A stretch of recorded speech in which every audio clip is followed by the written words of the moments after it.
Welcome to Voice Notes After Dark, episode number 5. What's that in Spanish, Phantom? That would be número cinco. Thank you. So we have Raven and Phantom here with us today, talking about their audio. Boo. Hey, I had to do it. Why not? So this is going to be a little interview. They just released a audio called Soap and Entitlement, and the soap was small, the entitlement was big. Um I can't look you in the eye anymore, Kim. Why not? Oh, shit. I'm sorry. Do you know how many people that I'm friends with now that I've listened to moan into microphones? It's really not a big deal. It's just part of the business. Because I'm going to go a little mushy here real quick because Raven is such a good friend, and I would not be doing this without you 100%. Kim.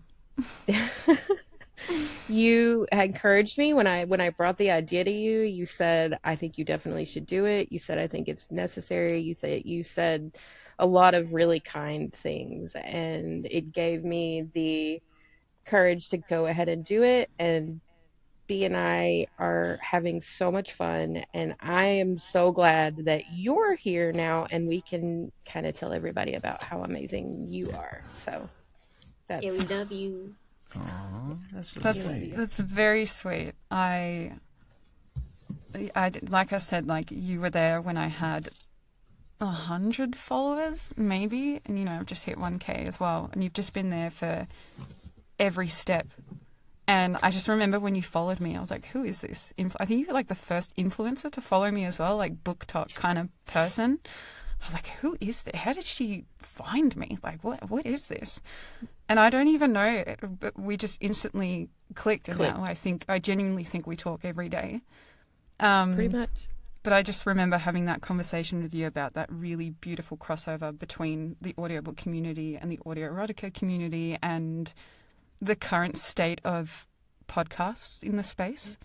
And I had listened to your work, obviously. Like I said, your episode on The Coffee Shop by Rosalind J. with Sean Masters and Grayson Owens, right? Mm-hmm. Yeah. Sure. And I just remember, like, that is one of the filthiest audiobooks I've ever heard. It's like a short 3-hour, like, plot, sex. Like, Yeah, no, it's totally, a fun totally smart. time. Yeah.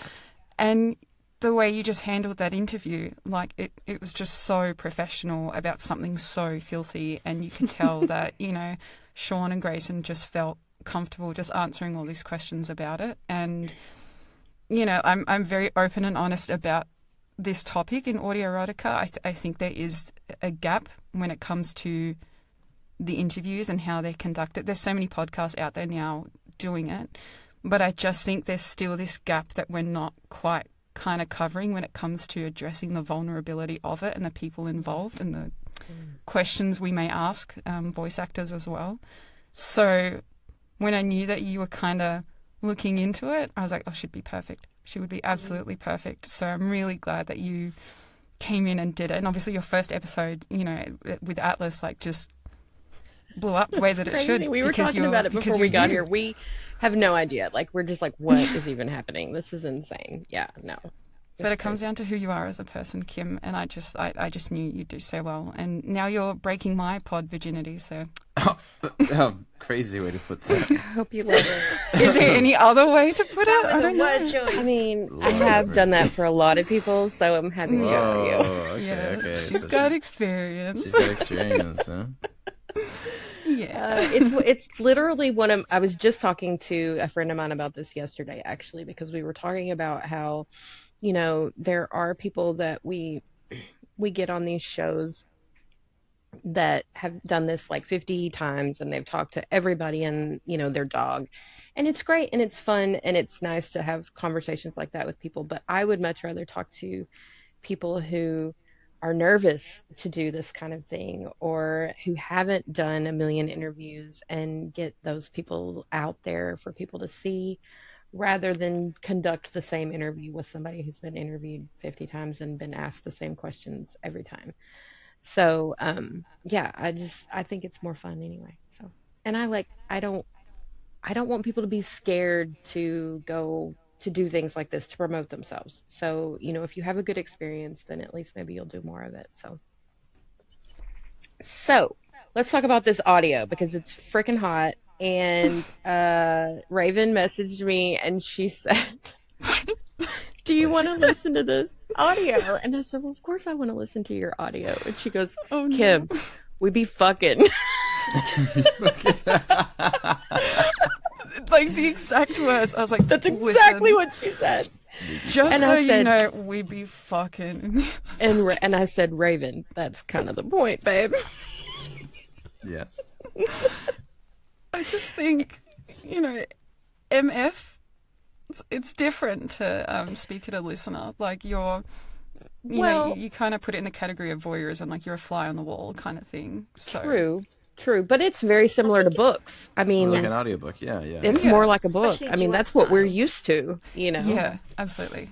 Yeah. So to me, honestly, that's almost a little bit more comfortable than, and we talked about this with Atlas. It's sometimes it's almost too intimate, when you don't have that other person involved and you're like, "Oh shit, Really? this is really me. Okay, cool." And then it's like with the safer work stuff, like he was saying, sometimes people feel like it's too comfortable, too intimate, Mm-hmm. it's I can Mm, see and that. so that's mm, really interesting to me. There's so many different reasons why people listen to these audios, and it's so different and it's so personal for everyone. mm. And so I just I actually this actually bothered me not at all, because like I said, it's just like listening to a book. So Great. like we're cool. I love that you said that though, because I was just talking about this, I think, to Atlas as well. Like I can't do, not that I can't do it, I can't gravitate towards safe for work audios. The tags that I probably stay away from are like established relationship, husband, BFE, GFE, which is like boyfriend experience, girlfriend experience. Those really sweet ones, like I'm just not pulled to them. I don't know. And I think maybe they are too intimate. Like it's not what I'm listening to audio erotica for. Like to me, Right.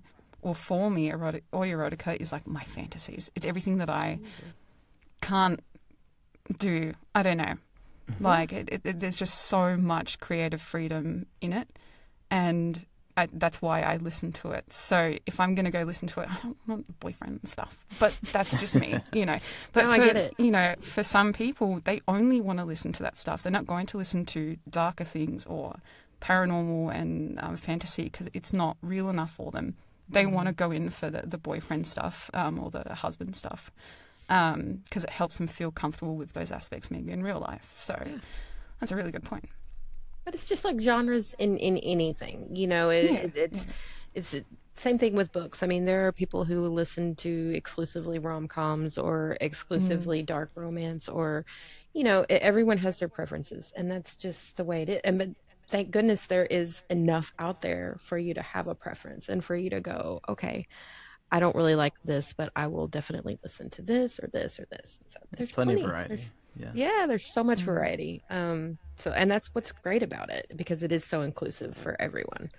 Um, and I love that. And I feel like, unfortunately, it's been that way for a long time, and I don't think people really recognize how inclusive AE is, even as comparatively to books sometimes. I mean, there's so much Yes. more openness and talk of inclusivity and disabilities and body types and race and everything. It's so open and honestly spoken about in this community, whereas it's spoken about in the book community, but it's still kind of not taboo, but everyone kind of tiptoes around a lot of these issues. It becomes its own Um, specific genre.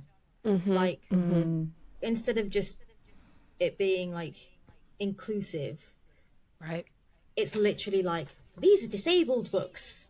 right, exactly, And like, the FMC is plus sized. It's its right, own thing. Which it's fine to, I guess, like advertise things in order to draw in Yeah. the readers that you want, but it does become more performative at a point where it's not really about Oh, including people. It's more about, hey, look at me, I'm including people. I Let's think get it's started on our questions. All right, so we're going to talk to you guys a little bit about your journey into voice acting and this community. And then B's going to go into some technical questions with you. And then we're going to go to sillies. And we're going to be done. Okay. sounds good to All me. right. So we'll start with Raven. What was the most surprising part to you about getting into AE and doing these audios? AE in particular. Well, anything. Oh, Yeah, anything. Audio. I would say just like how sensitive to sound you become. I Oh, can't, yeah. like, just when I first started putting together my first one, I remember like looking for sounds to drop in that I was working in and on the track and everything. And then I'm like, oh, I need like a thump, like a very generic thump. And I didn't know that I would just become so like anal about these things. Like I would then go and listen to 52 different samples of thumps only to get so The right frustrated. thump. It was This terrible. isn't the right thump. It was like driving me insane. This was my mini series collab with Atlas, and then it was driving me insane. I went upstairs in my walk-in wardrobe and like I like put it into like Google, and I was like, how can I create like a realistic thump? And it was like punch a leather jacket. Okay, See, it's I all different stuff. It's amazing. it's all like I You go just, you upstairs. just flip B switch. But I'm upstairs and I'm like body clocking my wardrobe. I'm like, I shouldn't have done it that hard. Shadow And I've boxing. got my phone literally like so I've got my phone and I'm like recording me just like elbowing this jacket in my wardrobe just because that's the thump that I like very The specifically sweet want. spot. Oh my, because I think she gets, I haven't listened to them in a while. I think she's like pushed up against a wall and I know, just it's all so these cool. thumps. Sometimes B, you gotta just go up and make her. And another one was, I think in the second one, she gets grabbed by the throat. I really wanted that to be heard. I didn't want me to just suddenly be like, like I really wanted the grab. And so I'm here like deep and close to my mic and I'm just like, and then I'm like, no, harder. And I'm like doing this Did like you, 20 times. Like proper getting you in pipe by accident. Oh, yeah. Like, I definitely hurt myself, for sure. No, I definitely hurt my. I was, like, grabbing my throat like this, and I'm like, it's not coming through, so I'd go even closer, and I'm like, oh, the things you do for the audio. So, yeah, I think that surprised me, like, just how fixated I would become on just very certain sounds, because I edit my own audios. Some voice actors will source editors and they won't do it themselves. I know Phantom edits his own too. And so I'm just very particular. I need it to sound perfect. Otherwise, it's not going out there. So, yeah, if it's not the right thump, I'll go make it myself. Get out. Do you guys Yeah. ever like just when you're day to daying, hear something and go, that's it. I need that noise. That noise there for that specific thing. Absolutely. Yeah. Yeah. Yeah, Yeah. yeah, like that would make a great sample. I could use that for something. Yeah. Because if you don't mind me interjecting for just a bit, No, it's your turn. You can go ahead. The stage is yours. like if I reuse a sound effect, be it from a sound pack or somewhere on Pixel Bay, what ends up happening is that sound kind of becomes not signature, but like it's recognizable. So people can tell like, oh, this is from this thing, and it kind of does lessen the experience a bit when you're like, oh wait, I've heard this exact same audio cue like 5 times over. So the variety is important, and I found myself recording my own sounds more and more often, if possible, because I don't want my audience to sound the same. Right. It's like that Well, that children makes so much laughing sense. sound clip that you hear absolutely everywhere, and you like know it off by heart because it's everywhere. It's so recognizable. Yeah. Yeah. Phantom, tell me a little bit about how you got into this and how you got started in doing voiceover work. Sure. Yeah. So I started doing voiceover work, I think about 4 years ago, 4 or 5 years ago now. And I was kind of just doing it like on a whim during COVID, right? Like I was locked down and I was alone. And I was like, I don't know. I had a microphone that I used for like some college presentations. And I remember one of my classmates messaged me on Canva, or Canvas rather, Canvas. Yeah, it's like our learning platform. And they were like, "Hey, I just wanted to say you have a really nice voice." And I was like, "Are you hitting on me?" But also, thank you. First of all, But thank you. But I was like, that's kind of cool. And like, I used to listen to like, motivational, safer work stuff because I was kind of going through a bad time, to be honest. I think a lot of people were. yeah. And I stumbled upon GWA from there. And I was like, huh, I kind of want to try this too. So I gave it a shot. And I don't know why. I started with M sub audio. I think I just picked like one of the first scripts I saw. And that did really, really well. But I didn't take it super seriously. I posted like maybe 8 times in the span of 2 years, and then I quit because I was just like, I'm getting some weird messages, Yeah. Yeah. But then Fair. last year I was going through some like some old accounts, and a friend of mine messaged me and was like, "Oh my god, this is the hottest thing ever! I had to stop it and pause it just to tell you that this is great." And I'm like, "Oh, thank you." Sort of a kick in the head, like I should start doing this again. I think I've got better equipment. I've got better acumen for it, and ever since then, it's been pretty good. I really enjoyed making audios as Phantom, and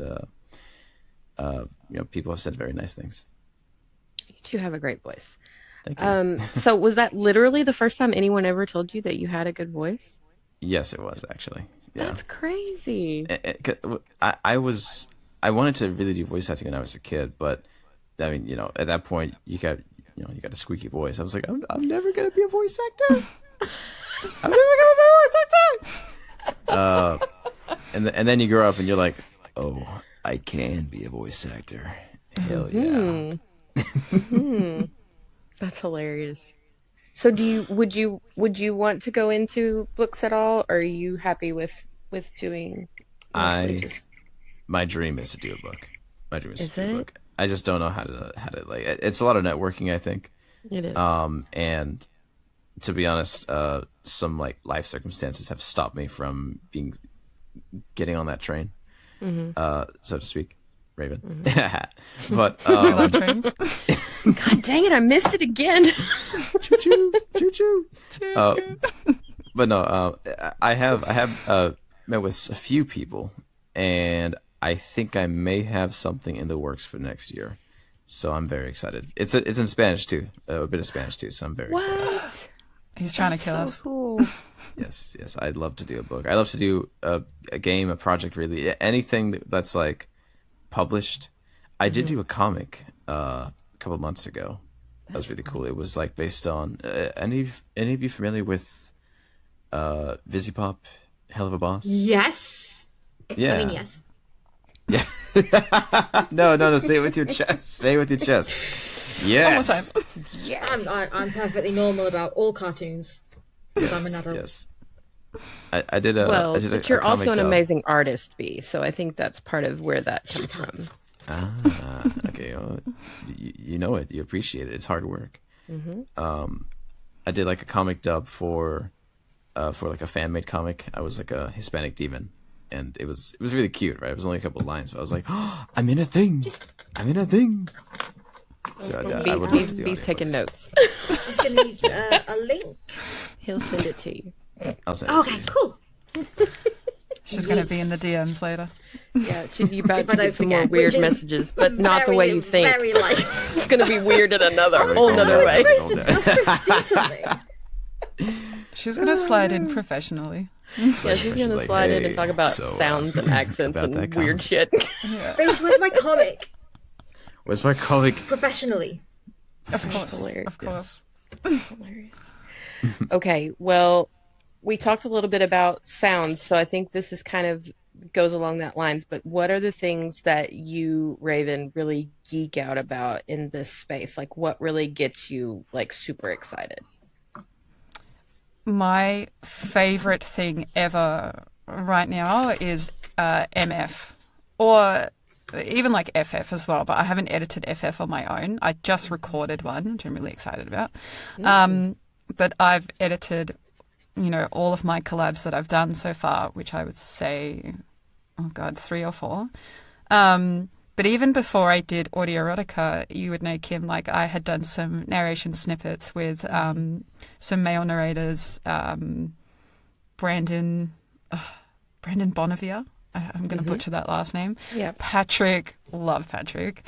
Oh, Patrick was my first, and I love seeing remember- Patrick do so well. He's doing so love well. him. I'm loving it. he was my it. first like narrator bestie. So good. I just remember piecing together our voices for the first time, like in this booth, and I was just like blown away. I was like, this is incredible that two people who live, he's in the States, I'm here in Australia, to be able to piece something together and it just works. Yeah. Then in Audio Erotica, I find that that's just enhanced like 200%, because then you've got two voices that are paired up together, but then you're adding in background sound like nighttime ambience or sound effects. Like it's just absolutely incredible how immersive and almost 3D you can create sound. So my favorite thing right now is combining two voices together. I would love to do 3, maybe an MMF. That would kill me editing, but yeah, I think that's a really fascinating thing for me at the moment. Yeah. I think, and there is so much more true collaboration in the AE space than it is in the book space, because a lot of times whenever there's multiple voices, multicast or whatever, those people rarely even talk to each other. Like they literally just send their samples in, and then, an editor kind of edits everything together, and they may send a little snippet back and forth just to be like, hey, this is what I'm sounding like, if you want to kind of match up to that or whatever. But there is like this real true spirit of collaboration in the AE space, which is really cool. And I think it only makes everything better. So Definitely. Yeah. yep. What about you, Phantom? What do you geek out about? And I think this is because I'm still kind of new to doing collaborations in general, but I really, really like creating a soundscape for the audios. Like, I did one recently. It was called Father Figures Forbidden Feedback. I love the alliteration there with the Oh, title. alliteration. Yes. Right? Yeah. Yeah, the scriptwriter, Gabba Gabba Girl, she's very good at that. It's like a signature, I think. And the premise of that is basically like you're in like a radio station in the winter. So there's like a storm outside, and inside there's radio tech and beeps and boops and alarms and crackle static. It's really cool. So the audio premise itself is it's a tad dark, right? It's a tad dark, but I was like, okay, for something like this, we need atmosphere. So I'm over here scouring for like a decent soundscape sort of foundation. I think that's kind of how I start my process. And that took forever. But once you get that, then it's just layers and layers and layers, right?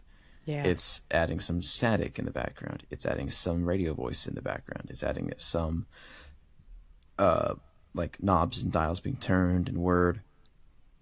and to be able to immerse the listener, not just in, like obviously what I'm telling them, saying to them, but also like if they close their eyes, they can see the radio station. They can see this. They can hear the storm outside, howling in the wind. It's like, wow, like it really transports you somewhere. And I think that is my favorite thing about, just getting all the sound effects together, getting all the pieces of the puzzle together. It's such a great experience. Yeah, it really is. And you guys do with sound what authors do with words and books. You make that, you create that visual, you create the imagery of what's going on by using sound, which is so difficult and such a talent in and of itself. So when you're editing your own stuff and you're creating those, you're basically writing a story, which is just so cool. And I can imagine that would be pretty fun. Like you can change the tone of something so easily with what sound you're using. I love that. 100%.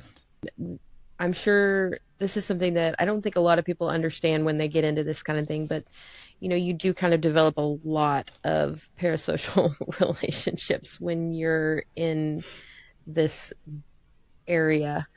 How do you handle that, Raven?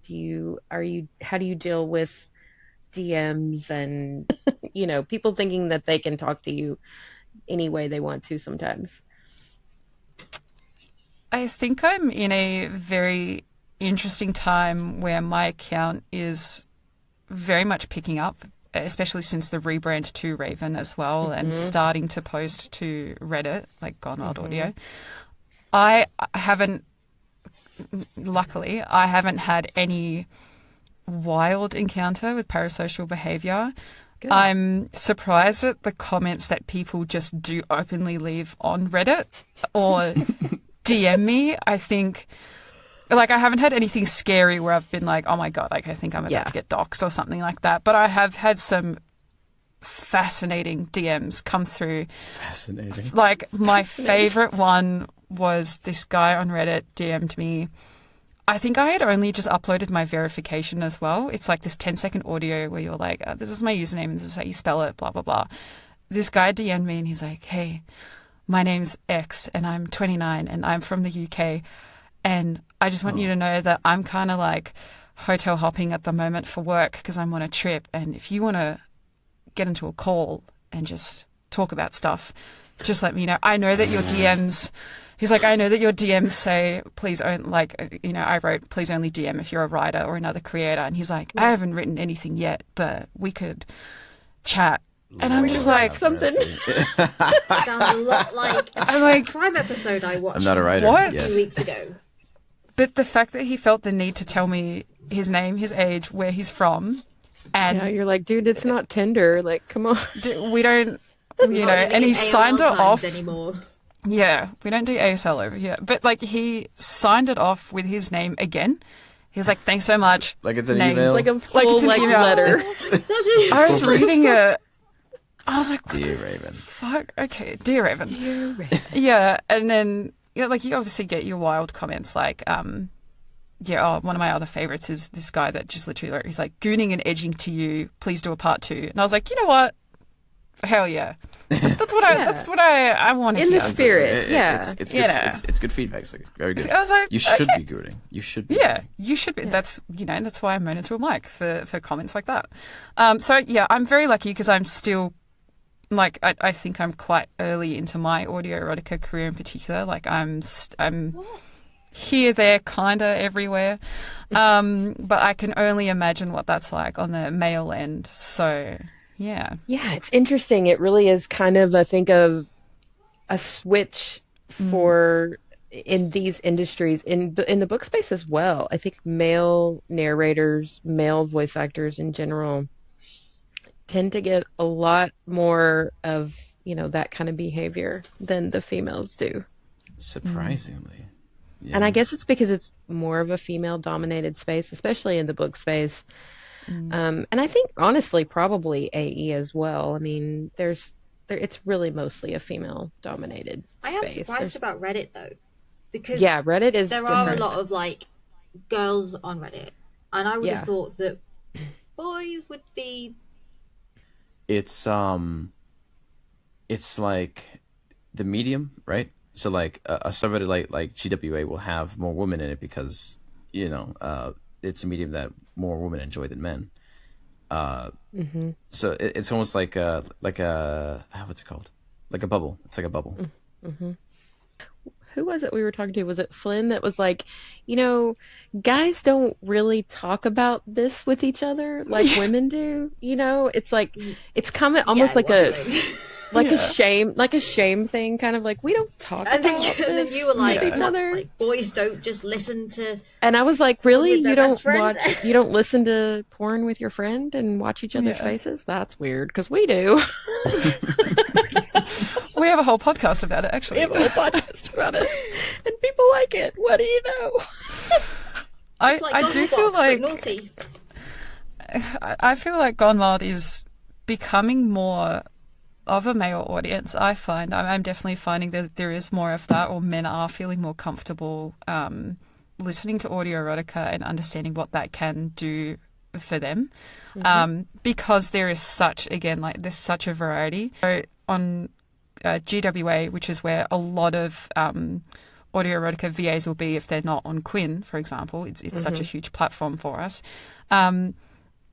Like you'll scroll through your feed and you'll see something that could just be like sweet nerdy girl like meets you out back or something, but then on the complete opposite end you'll just scroll down and the next one will be like huge mommy milf, like I don't know, fucks you on like the pool deck, grabs your balls. Like it's like there is no in between, but there's something for everyone, and I feel like more men are flooding into it because they're just like, well, hold on, there's some filthy things in here. Yeah. This is some hot shit. Some fantasies Some hot are, shit. Yeah, all right. and there's darker You have to subreddits get as used to the well. whiplash that you see. Oh yeah. Yeah. Yeah, there's some freaky stuff on there, but I think that's the beauty of audio erotica. There's something for everyone. There's a creator that's doing something for everyone. It's amazing. What about you, Phantom? Have you had any odd encounters or comments or? Several. See, I knew it. It's so crazy. Like these poor male. I mean, Kim, with a voice like that, come on. Of course he I does. mean, but you can do I'm things too sexy. respectfully. No. I've had a few that were especially memorable. One, somebody was like in the middle of it, and they were like, "Hey, you want to see?" I'm like, "No." I'm good." Okay. No. Damn, like buy a guy. I always say the same thing. I say buy a guy a drink first. And then this other time, the most respectful solicitation I've ever received. This person was like, "Hello, I am I think they were like a 35-year-old professional. I am visiting the United States for a couple of days. I want to be blunt with you, and you can delete this if you don't like it. I want to have phone sex with you. Here's a picture of me." It's like a suggested picture of them, like, in lingerie in the bed, and in a hotel. God. Clearly, I'm like, wow. And they're like, "Let me know, please, thank you." I was like, damn, like this almost there's a bow on this. It's very polite. Yeah. And recently I had one that just straight up said, "Your posts are crazy and I want you." And I'm like, okay. I mean, dinner. to be fair, that's kind of the point, but also, like, no. No. I'll say this. I think there are guys who would kill for that kind of attention, right? But then the important thing here is that as creators, there is a sort of wall that needs to be put up. Mm-hmm. I think because people are crazy. People, you really don't know these people. It's that old adage, right? Of like, you don't know who you're talking to online. It's a bit scary. So I just avoid it. So like I get DMs, I get messages, even in my like anonymous feedback form, and I'm just like, cool. Yeah. But I'm not going to engage because no. I used to have like an open DM policy last year, and that only lasted for like 3-4 months maybe. Because after that, I was like, okay, no, Yeah. just stop And That we'll lesson pass. gets learned. real fast. Yeah. Yeah. Yeah, and it's so hard because you do really have to walk this line of it's so hard for males in this space. I I'm definitely not that girl who's like poor pitiful men because like fuck that. But also like it's so hard because you have to be flirty but not too flirty. You have to be dangerous but safe. You have to be totally appropriate all the time, but also extremely inappropriate all the time. And it's It's a just, fine line. it's It's a so fine difficult. line. Yeah. And I just have so much respect for any of you guys who are able to maintain that. And it really does take exactly what you're doing. It's almost like you have to just be like, no, I can't even think about entertaining any of these conversations because it's only going to lead to bad things. And Yeah. Yeah. I It's mean, like you know, boundaries, isn't it? Like boys tend to like, especially like cis men, tend to not grow up having danger boundaries yeah. drilled into them or growing up learning how to set them. So Mhm. as soon as like you're in that space, you're like, oh, it's Shit. new. shit's It's new. happening. What do I do? Yep. Yeah, and I used to like reply like, "Oh, hey, thank you for the offer. You know, it's very sweet of you, but no, but Thanks. no, but then I realized that that's a bad idea too because by doing that, then I had someone go like, "Oh, I'm talking to Phantom," and I'm like, Ew. seriously." Ew. Like, okay, whatever. So I don't even engage anymore. Like I can't even be polite, right? I have to Yeah. like look at it and be like, okay, ignore. That's what's so hard is like you can't even be yourself. Like you can't even like normally you would have a conversation with someone like that and you would just be like, "Hey, that's so nice. Thank you." But you can't even do that. Like you have to just completely disconnect yourself from Exactly. your persona and it is so difficult and yeah, I know. It's rough. So, what is an audio, both of you guys, what is an audio that you've done that you think everyone should listen to? Well, Soap and Entitlement, clearly. Clearly. That's Phantom, I guess you have to say soap and entitlement. I don't know. Phantom. Hurry up. Oh, Soap and Entitlement. soap and entitlement. Soap and Entitlement for sure, if you're looking for some MF. I wrote that one and I loved it. I try and write a lot of my own scripts, but Oh, you did an excellent job with it too. thank you, darling. Finding the time, my God, editing, recording, script writing. If I could give up everything and script write or like go on a deserted island and just write for 3 months, I so would. But it's not feasible. Like I have my 9 to 5 as well. This is very much my hobby. It's my 5 to 9. But when I do write, those scripts obviously mean so much more to me. But then being able to script fill is also a privilege, especially if you've got a very special relationship with the writer too. I think that's a really special thing in audio erotica. Having like the relationships with script writers, whether they're script writers for Quinn or they're predominantly on Reddit, I think that's a really, really special connection to have. But yeah, so I would say if I had to pick one that isn't Soap and Entitlement, I think I would probably go with Override. That's my real dorky, inspired by Cyberpunk 2077, the game. Yeah, it was a friend of mine in the VA space who was like, I just don't see enough of this. Like, there's not enough stuff that's based off of like Cyberpunk. And I was like, bet, I'll write something. Let me do something. Yeah. That was also my first crack at established relationships. Someone, one of my friends pointed out to me, they're like, do you know that all of your audios are public, risky, and strangers to lovers? And I was like, what? What? There's a theme there. That's crazy. I mean, it's what? hard though. Judge me. It's hot. And I was like, oh no, I have to stop doing that. So I think I had like 3 already, and they were just all strangers to lovers, public, risky sex. And I'm like, oh no. Okay. Anyways, let's switch it up a bit. Perhaps I have a thing. Maybe I have a thing. Maybe I have a thing. You know, and I mentioned, like, I don't gravitate towards these established relationship, really lovey-dovey kind of audios. So it was a challenge for me as well to write it. You know, this, again, like really affectionate kind of script in a way. Filthy, but affectionate. Which is so odd to me because you are literally one of the most affectionate people I've ever spoken to. Like, you're so sweet and kind, and you give have a compliments. lot of love to give. And you're like, but fuck that in an audio. Fuck that. I need the filthy degradation content. No, but Just call me a slut and let's move on. please slap me around a little. But yeah, so I'd go with Override just because of how out of the comfort zone that was for me. But sound effects wise as well.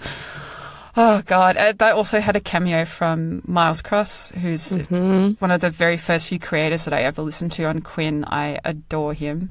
And yeah, he said yes to doing these cameo lines for me, and it was just really special. And I had lots of fun picking very certain sound effects for it.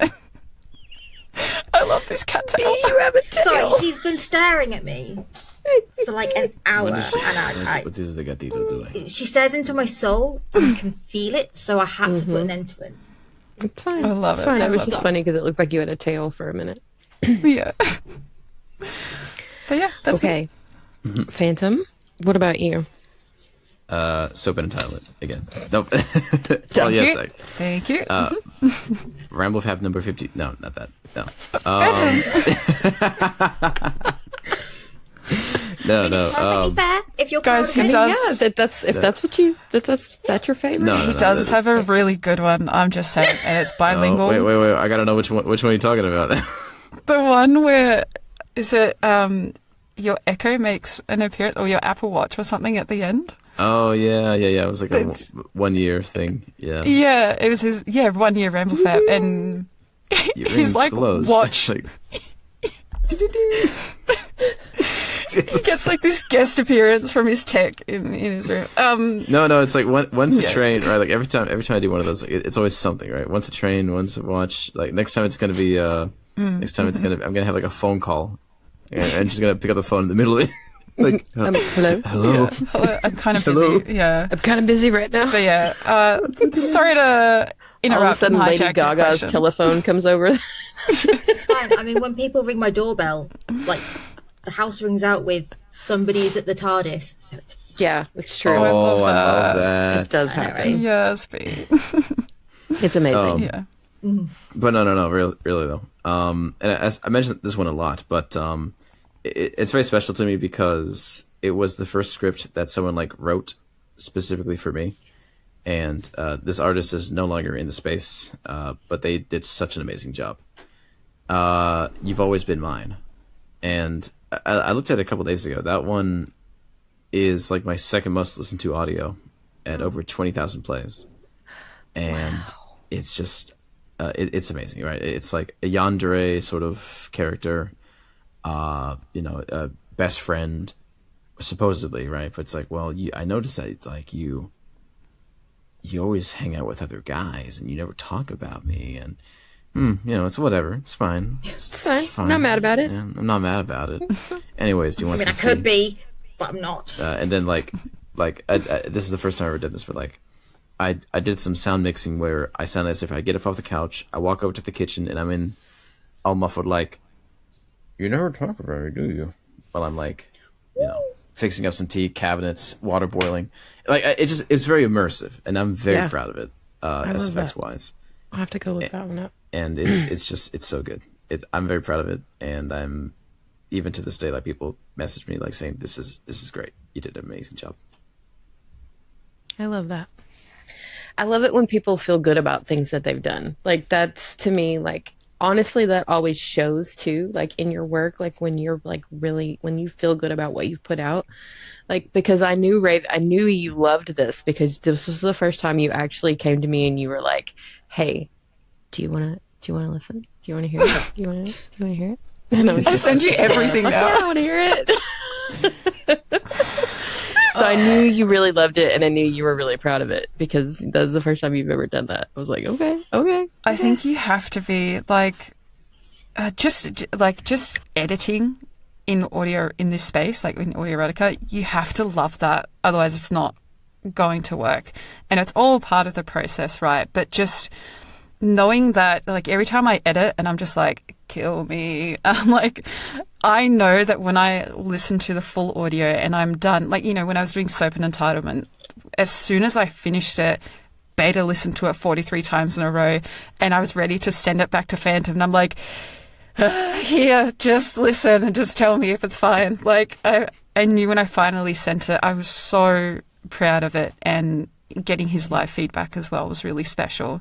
But yeah, I got into audio erotica because someone told me, they're just like, have you considered doing this? Like, if you, like, I'm going to embarrass him, like, it was Atlas, when we were doing our collabs, which was, these are like 3 short stories. They're kind of hybrid, so they're narration, but there's sound effects. Yeah, short and there was, stories. Very yeah. short. And Too not short. to No one's to bitter anything. about it, though. We're all totally fine. We're all totally fine. We're great about it. I'm so proud of We're those. fine. But I just remember, like, there was no need for me to put sound effects. Like, they were very much these short stories written by Pages X Pistons, who I love.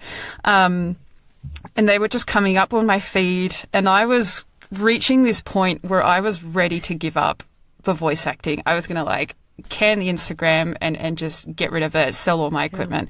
I was just like, this is just not... It's different in the Australian market. Like, in our space, like, we're so small, our community is so tiny, where as an Australian, if you're not in this one publishing house, it's like you're not gonna get far.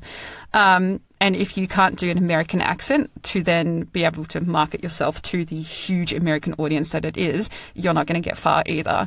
And we don't have access to ACX, to Audition and things like that. So I had built everything to do audiobooks first, and I'd like to think I'm quite well versed in that space.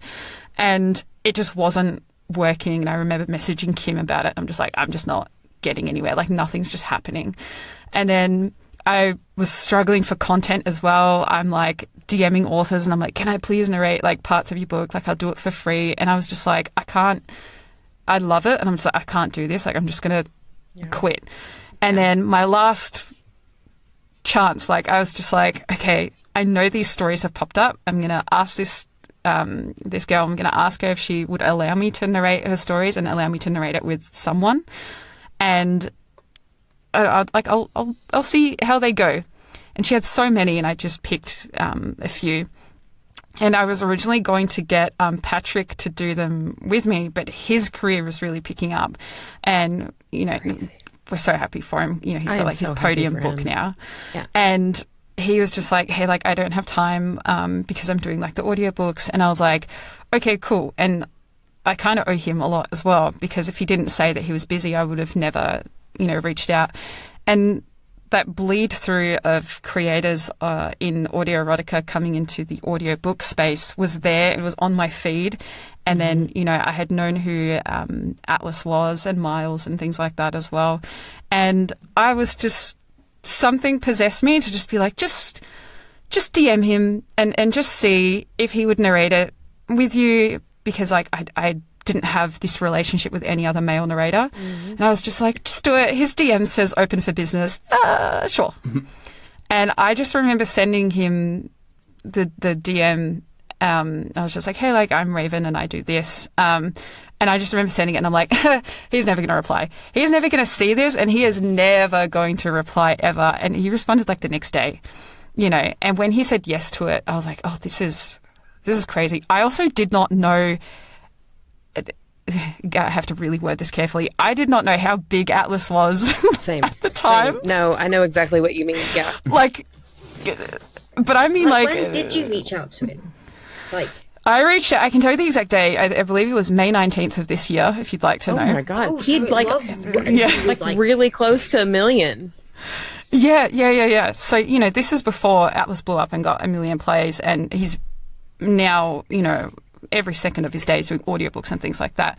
Right. I got him at this, split second before he went crazy, in the audio erotica space. Very lucky. And we smashed those out, but it was when I was sending him the clips where I was just like, hey, I think I'm gonna have some fun, and I'm gonna add some sound effects to this. And I would drop them into the Google Drive with him, and I was just like, what do you think? And then I would get really excited about it. And I was like, I'm thinking of adding, hey, I've just gone and punched this leather jacket up in my wardrobe. And I've just choked myself in my booth a couple of times. What do you think? Mainly to But I was- muscles, Authentic but sound the effects sound there is for you. good. Yeah. My eyes were just lighting up with joy over this, because then when Yeah. I was piecing together our voice, because I had done it with Patrick, but that was audiobook narration, there was no sound. it's different. But when I had put Atlas and I's voice together, and then the sound effects as well, and then I remember searching for a very specific nighttime alleyway sound to put in as well, and hearing it all together, I remember messaging him, and I was just like, this is so much fun. Wow, there's so much creative freedom in this space. I was like, No, this you is just you amazing. literally lit up. Your whole soul lit up as soon as you found it. Your whole attitude changed. Everything about the way that you were speaking changed. Yeah. It was Yeah. you really just really kind of lit a fire in you for sure. I feel like I found where I was meant to be in this space, which is interesting, because if you ask any AE VA, a lot of them will say, I want to do audiobooks. Phantom just said it as well. Yeah. Whereas for me, it's the complete opposite. I think also a lot of people say that, and then once they do it, they're like, maybe not. Yeah. Because long form narration is so different and difficult and time consuming. Yeah. And I don't think a lot of people realize that until they do it, and they're like, holy shit, it took me 10 times as long to do this as it does to do this. And, I know Atlas has already said, he's like, I don't know how I'm going to keep up, this schedule with all of these books. And yeah, I mean, it really does become an issue. So yeah, It's also Yeah, I extra think exhausting obviously as everyone wants well. to do audiobooks because that's the legitimate thing to do, It's like a and gateway, isn't it it? makes you To the feel, it makes you mainstream. more professional or whatever. But that's I'm one just of the here to have a reasons good why I'm doing time. this. Yeah, exactly. Yeah. Exactly. Yeah. Yeah. But yeah, so since we kind of started talking about Soap and Entitlement, let's talk about Soap and Entitlement. What do you think? And I'm just I'm so Although nervous. it doesn't really say much except I love Raven. She bit him. I did. Yeah. You did bite me, yeah. That was And pretty Henry painful. Cavill. That's one of my favorites. the Henry Yeah. Cavill line fucking sent me. I was done. That was so good. Yeah. Also, goth yeah. pride for the win. I mean, Yeah. when we're wearing sleep token at the moment, Yeah. I'm just in black all the time. So, the script was definitely based off of real life. I am what I things. am. I am what I am. Sometimes I wear midnight black. Sometimes it's jet black. There's What is this variety. horrible void? Literally. The 50 literally Shades though. of Black was great too. Loved that. That was good. That was good. Shout I think my out. favorite line was, out of my way, Captain America. Yeah. I love that so much. The way she said it, she's just out of my way, Captain America. Oh, is that what I sound like? Yeah, it was great. It was so good. And I think the way that you wrote it and the way that you performed it, Phantom, I've never been so disgusted by the word sweetheart in my life. I never want to hear that again because the way you said it was so smarmy and gross. You don't want me to say sweetheart? I just wanted to punch you in the face every time you said it. He was just really trying to get into my pants over this. But I mean, again, that's because you're doing so good at being a total jerk, Yeah, not because I really hate you. Just an ass, but, really. Just I don't give a fuck. I need to get this done right now. Yeah. I remember telling Phantom for the phone call, which is how, the audio starts, I was like, I need you to embody just the biggest fucking Wanker. twat that there is. He is a dick. Like, he does not Mission care. accomplished. Yeah. I'm glad that I could play a good dick. You really did. Like, you really made me hate you did. a lot. You've got to play an absolute tosspot. Yeah. Absolute top spot is the title, you know. Yeah. My favorite thing was, are all American men annoying and entitled as you? And my answer to that is mostly yes. Yeah. Good to know. Mostly Good yes. to know. Yep. I can vouch for that. Yeah. Also, your editing was amazing, Raven, because your noises did not affect B at all. Oh, thank you. Thank you, thank you, thank you. I'm so glad. Yep. She was totally fine with it. Fantastic. That's such a compliment. Phantom, I if was you just don't able know to listen to if the you don't know story B and not, lore, like, crawl B lore. inside myself. the lore on B is that she's not a huge fan of wet noises. I see. Oh, yeah. And so I get some the people kind of, do them really well. We've decided that it's the audio, it's the peaking. It's an ear thing for her, I think. Well, yeah, When yeah. Yeah, Is yeah, it yeah. like I'm fine if with it's too some loud or noises. like too overwhelming? too loud, I think. If the wet is right in the ear, any Yeah, other ones are yeah. fine. I've heard a few audios where it's just like, okay, this is too much. It's too much. Like, it takes me out of it because I'm like, the wet noises are too overwhelming, too overpowering, sometimes cartoonish almost, and like Performative as well. Like, performative. Yeah. Like I like a subtle, like almost like a background, I guess, wet noise. Like it's there obviously, but you're not like right up to the microphone with it, right? It's more like Right. Yeah, if so I'm we know eating what's you out, happening. you can hear it a little The bit. noise is fine. Yeah, we get it. To, We like, get it. thrust itself in my face. We're good. yeah. But 'Cause poor there's- B, unfortunately, she gets roasted for this quite a bit. So No, but I mean, like Apparently, it's a lot it's, of other it's a people valid thing. like the wet noises. It's a valid thing, right? Like I've asked people, I've done surveys, like, do you like the wet noises, yeah or nay? And I've had like a mixed bag of answers. Same with like Yes. countdowns. Countdowns are a mixed bag too. Some people like them, some people don't. So, yeah. you know, I think a good middle ground is kind of like what Raven did, right? Just kind of like making it, but not super overpowering, super overwhelming. That's That is something you perfect. come to Like, a learn lot in of time Reddit as well. accounts do with SFX, without SFX, which I don't understand because I love like the special. But they also Special- sometimes do with wet noises and without wet noises, and I'm like, oh, I love you. Yeah. I might start doing that then. That I could do that. I could do that. Well, it'd be easy for us. No sound effects. Huh.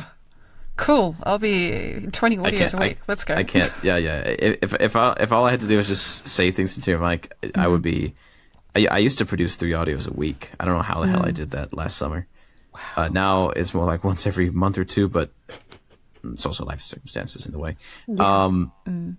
I think I don't know. It's hard for me to release from without sound effects. It just doesn't. Yeah, I don't think I'd feel love right. it as much. Like that's what really pieces it all together. Like I just finished recording a different collab which will come out soon.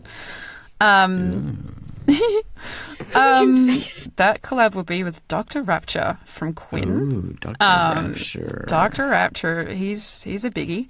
I'm obsessed so- with Doodle Doc. Can I just say that I'm obsessed love with Doodle it. Doc? That was done by Amanda Doodle. Yeah, I love it. It's like my new favorite thing on the planet. I'm obsessed. I love little animations. The little dances. Oh.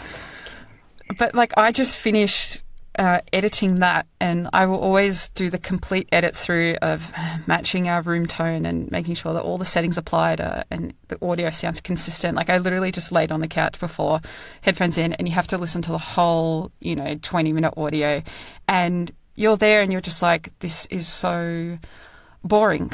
But as soon as I like, to me, as soon as I then go upstairs to my PC and I start like messing around with the sound effects, even just my very first step will always be the background ambience. So as soon as I'm putting that in, immediately just transforms the audio. I like feel it in my chest. I'm just like, oh my God, this is amazing. Like It's got atmosphere now. Like, okay, we can do something. like in Soap and Entitlement, I remember being very specific about the exact elevator music kind of laundromat jazz I wanted. Like it was perfect. It was perfect. So good. Like, I scoured through remember so many. being in a laundromat, like, and I was just right back there. And I've only been in one in my life, and it was like, oh, hello. I'm so glad. That's exactly it. Like, see, that means Raven did a good job, right? Like, if you can put yourself in there, you're like, I'm in the laundromat. It's late at night. The fluorescent lights are buzzing above us. 100%. I Yeah. love it. There it Well, is. even Phantom's audio that he brought up before, the one that's based at the radio station, that one he showed to me. I don't know if you remember Phantom, like our first phone call, because I very I strongly. It sounds like he remembers. I remember.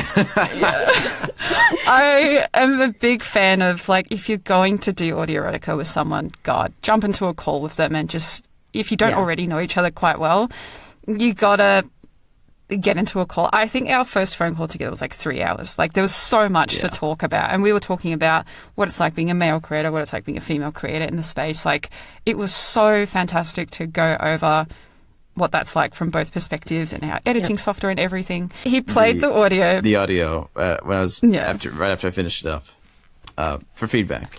Oh, Yeah. so you guys did a B and Kim, and you listened to something together. How did that go? Yeah. But hearing it live when you're in the call with the person, I was just like, I was giving director's commentary. It's like, and so here's what the claps Such a really, nerd. yeah. they really Pause right coalesce.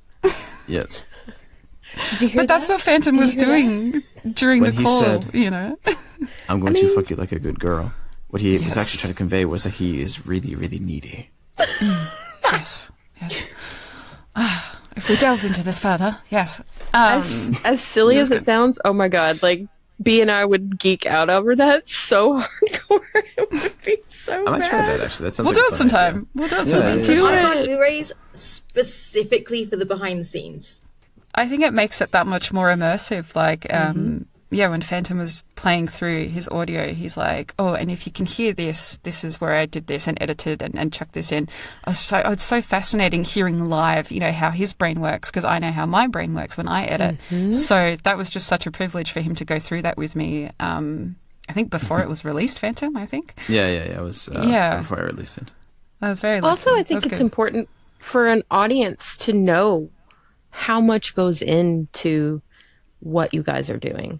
Like, I don't think that really comes across to a lot of people. You know, you're talking about, you know, a short audio, something that, you know, probably on the surface looks like it doesn't take a long time or is not very labor intensive. It's like we were, we were talking about, it's like people don't realize how much work goes into these audios.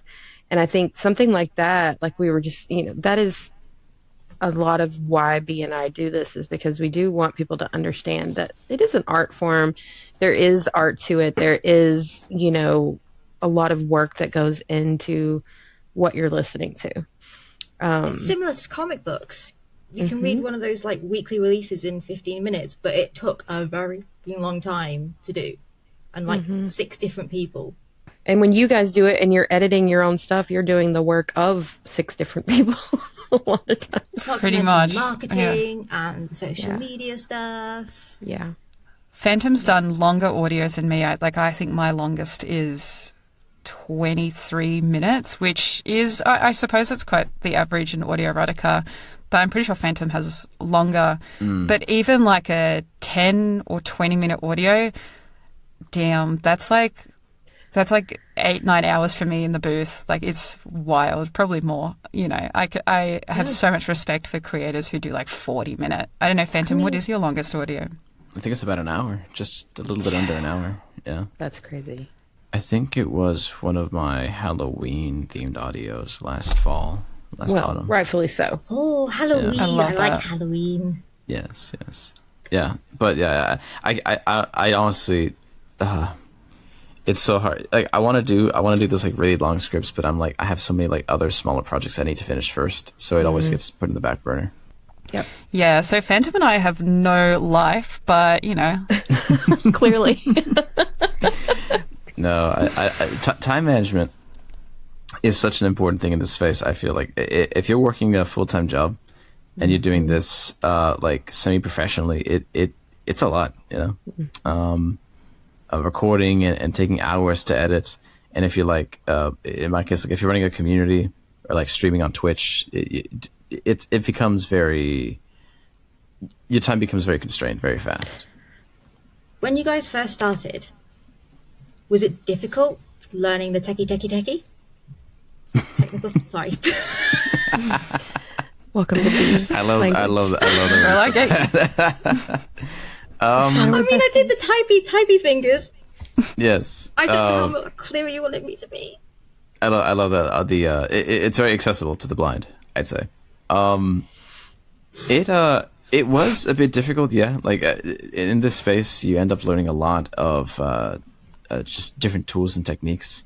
I used to use a USB mic for the longest time, which was perfectly fine, but I didn't have a pop filter, and I didn't know like how electrical noise worked.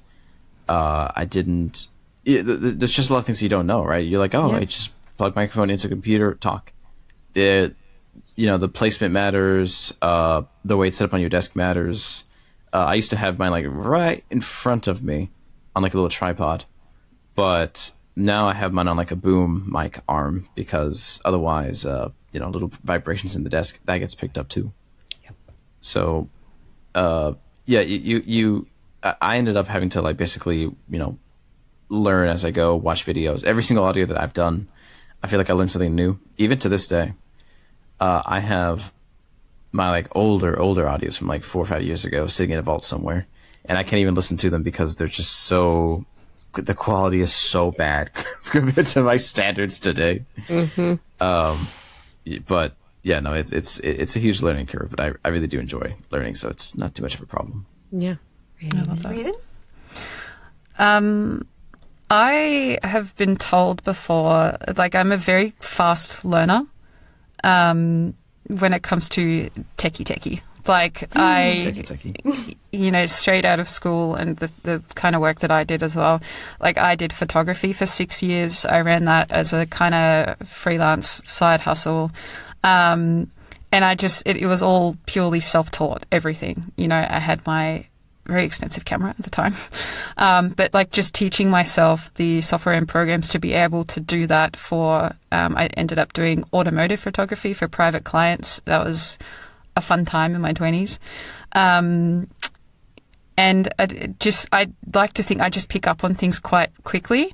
I will be very, very bad at it, but the next day I will learn something new and I will only get better. And I think that very much translates into my audio erotica work as well. Like the first one I did, I think it was called Hiking While Horny.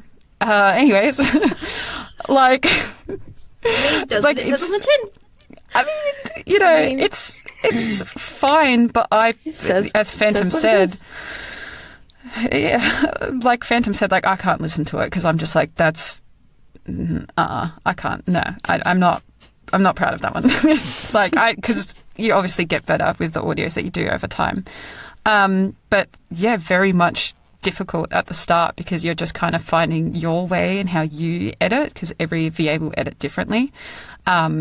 I'm very specific on sound and I will listen to 102 samples of the most mundane sounds that you can think of. Like I think in one of my audios there's like a keyboard typing and I remember just like going through Freesound, which is a great resource, and I'd be playing each track and I'm like, nah, too mechanical. I do the exact same thing. Exactly. I'm like, this is not the right keyboard type. Yeah.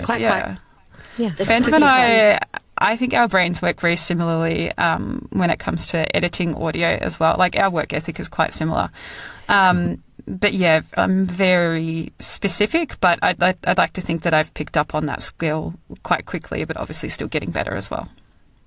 Yeah, because you have like your go-tos, don't you? You can remember how far deep that particular sound was, and that like in itself cuts time off.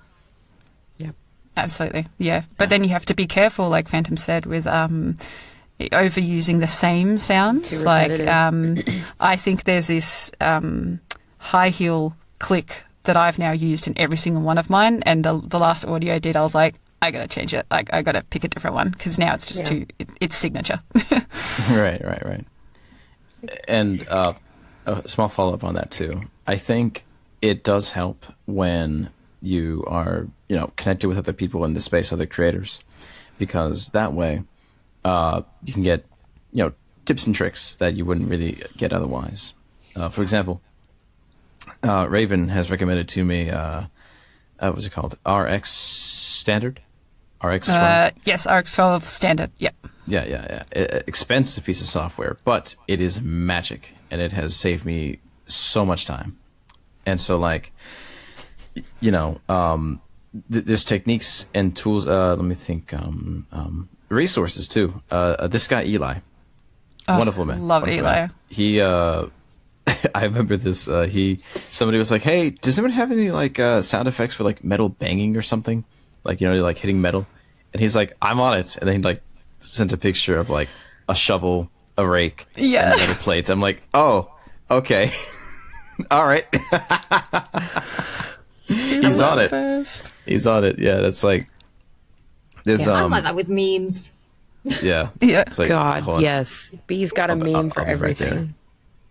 I love Eli. that's Eli did handcuffs for me in my audio. That was one that I wrote called Under Your Control.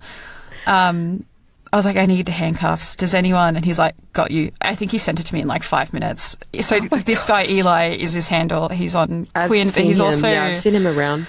he's part of the furniture. Like he's been doing audio erotica for 6 years now. Like he started on Reddit. Long time. So restrained not to sing that. I'm proud of myself. I'm proud of you. But yeah, Phantom raises a good point. The community, just amongst the VAs themselves, like I'm pretty sure Phantom and I have shared sound packs as well. Like, it's really lovely. There's servers as well, servers with over like 100 creators that we're just all in, dedicated channels with like editing resources and I think a really big topic right now, and Phantom will know about it as well, is having audios scraped and put on like third-party platforms. This is a really big problem with AE creators at the moment, and you know, having just a dedicated community where VAs can talk about that and how to navigate through that challenge. I think it's just great that that's in the community. Do you worry about being typecast because of your AE background? Oh, good question. Very interesting question.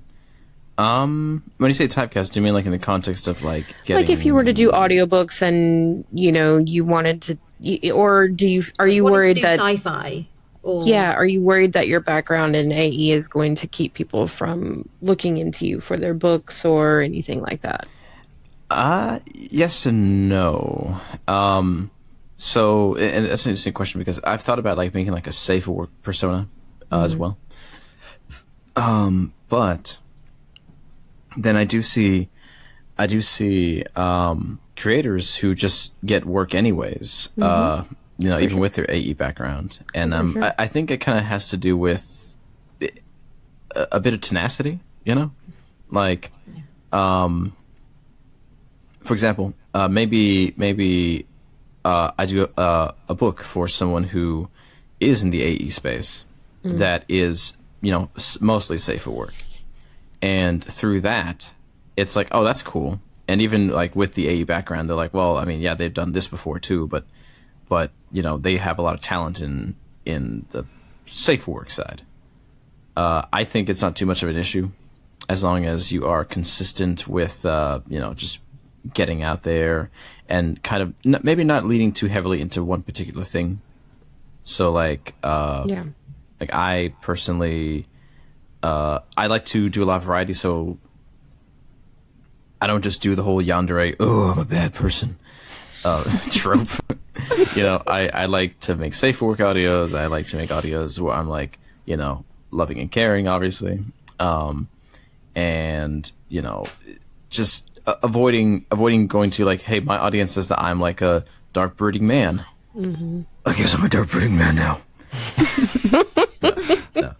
No, I think I think Phantom, your voice would lend to audiobooks so well. Oh, he would do so well. Thank you. That means a lot to me.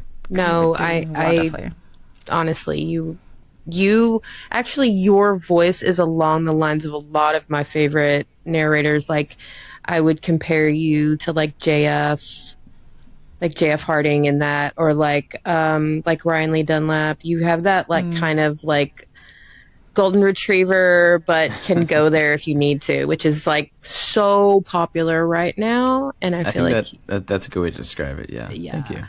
Thank you. Yeah. No, I love it. I think you would be great. Great. Okay.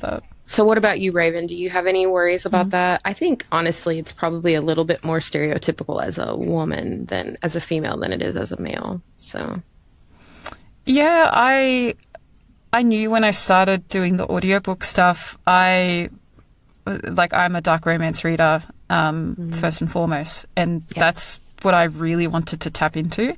I already knew, I'm like, if I'm going to be sitting behind a mic for hours and hours, like I want it to be content that I read and I consume and listen to, right? So I kind of tried to brand, I was formerly known as CK Michael, and I was trying to brand that to be like, yeah, she does dark romance, like only dark romance. Those were the authors that I were following and reaching out to try and do those narration excerpts as well.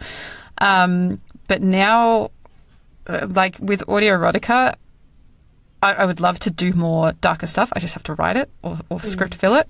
But I'd like to think that there's just so much creative control and freedom that I think I'd be fine either or doing like right now I'm recording my first audiobook, Agent in Flames by V.S. Christine, and that's really exciting. So and excited. I met her before I was doing audio erotica, and she kind of knew that was the journey that I was then taking in the background. Like on one end, we've been working together and trying to produce this audiobook, which we're doing 100% indie, me and her. But then I was also really getting excited and learning about audio erotica, and I'm like, oh, I want to do this. I want to like start putting out audios. So I'm currently juggling both, which is a fun time. But she knows that, and I had checked in with her as the author, and I said, hey, just so you know, like my account is really taking this turn, and it's, I've now put MDNI in my bio, like I'm doing some freaky shit. My content, I post some freaky shit. Every Friday I post something a little bit freaky, and I say, stay freaky, have a good weekend, love Raven. I told her, I said, this is the direction that my account's taking. I'm rebranding to Raven, and I'm like, I'm going to be doing NSFW predominantly. And I said, is that okay with you? Totally understand if you want to find another narrator because you don't want that part of your branding. And she's just like, what? Yeah, of course I still want you to do the book. Like comes down to the talent. Like it was a fair thing to say, to assume, though. I mean, I get it when she's like, no, I don't care, but like, that's fair. I mean, an author might not want to have their work associated with audio erotica, but I think especially right the now, whole, like, closed door stuff. Yeah, it's like taboo, like clean. It's yeah. But this book, like Agent in Flames, like it's a spicy book, but it's not audio erotica. It's going to be so different. But I think right now there is this really beautiful, it is a really beautiful time where authors are now realizing that audio erotica VAs are actually incredibly talented, if not, dare I say, maybe a little bit more talented as well in comparison. Like the range that an audio erotica VA can do, it's just, I think people are only just now realizing, hold on, these guys are so talented. They can actually do more than just moan into a mic. You've got your really plot-driven VAs as well, and if you listen to those, it's like 100% they can do an audiobook. I think audiobook narrators are fantastic, but I just think AE VAs going into audiobook, it's a really hidden gem. We've seen it with Atlas as well, but also authors are realizing the audience that can come with that too, especially if the creator has a really established following and they're well versed within the space. Bringing that over to the romance audiobook space, people are realizing how powerful that is. I know Addie's benefiting from that right now. I mean, with Chokehold, if it wasn't with Atlas being on Chokehold, no, don't get me wrong, Chokehold is great. It's a great book. Chokehold's Addie so has done an amazing job wonderful with that story. book. It's a great story, super fun, super fucking spicy. Loved the shit out of it. But let me tell you, I would have read it no matter what. But I know a lot of these girlies that would not have if Atlas wasn't involved. And that's not necessarily a good thing, but it is what it is.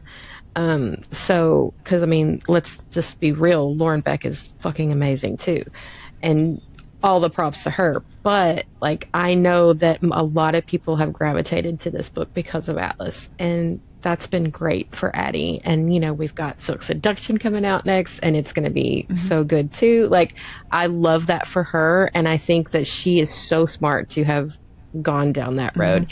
And now we've got Danielle doing it, we've got Rena doing it.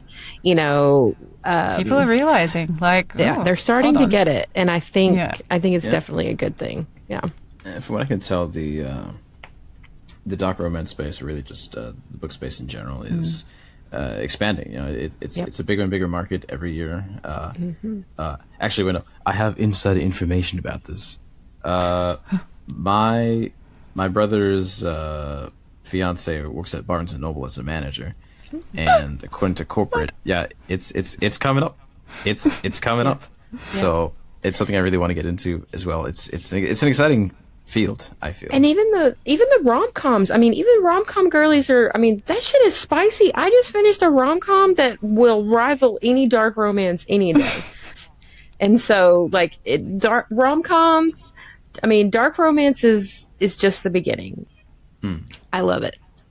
I think it's good. that. And again, that's one of the reasons why B and I are doing this, is because these two spaces could do so much for each other. You And at the know? moment, people from the AE are going into the dark romance because of. But it's not going the other way, We want which it to is go weird. the other way as well. Yeah, we want it. We want the book girlies to come this way. They're starting to. I'd like to think that they're starting to trickle yeah. in. I think Quinn is doing a lot Yes. heavy lifting in that too. Yes. Like, a lot of book talk and Quinn are very correlated with each other. And now Yeah. there's so many Quinn scripts that are based off of like actual books that are out there. Yep. And I think that that's just a really special crossover that will happen more and more on the platform. Yeah, for sure. I agree. Phantom, you're bilingual.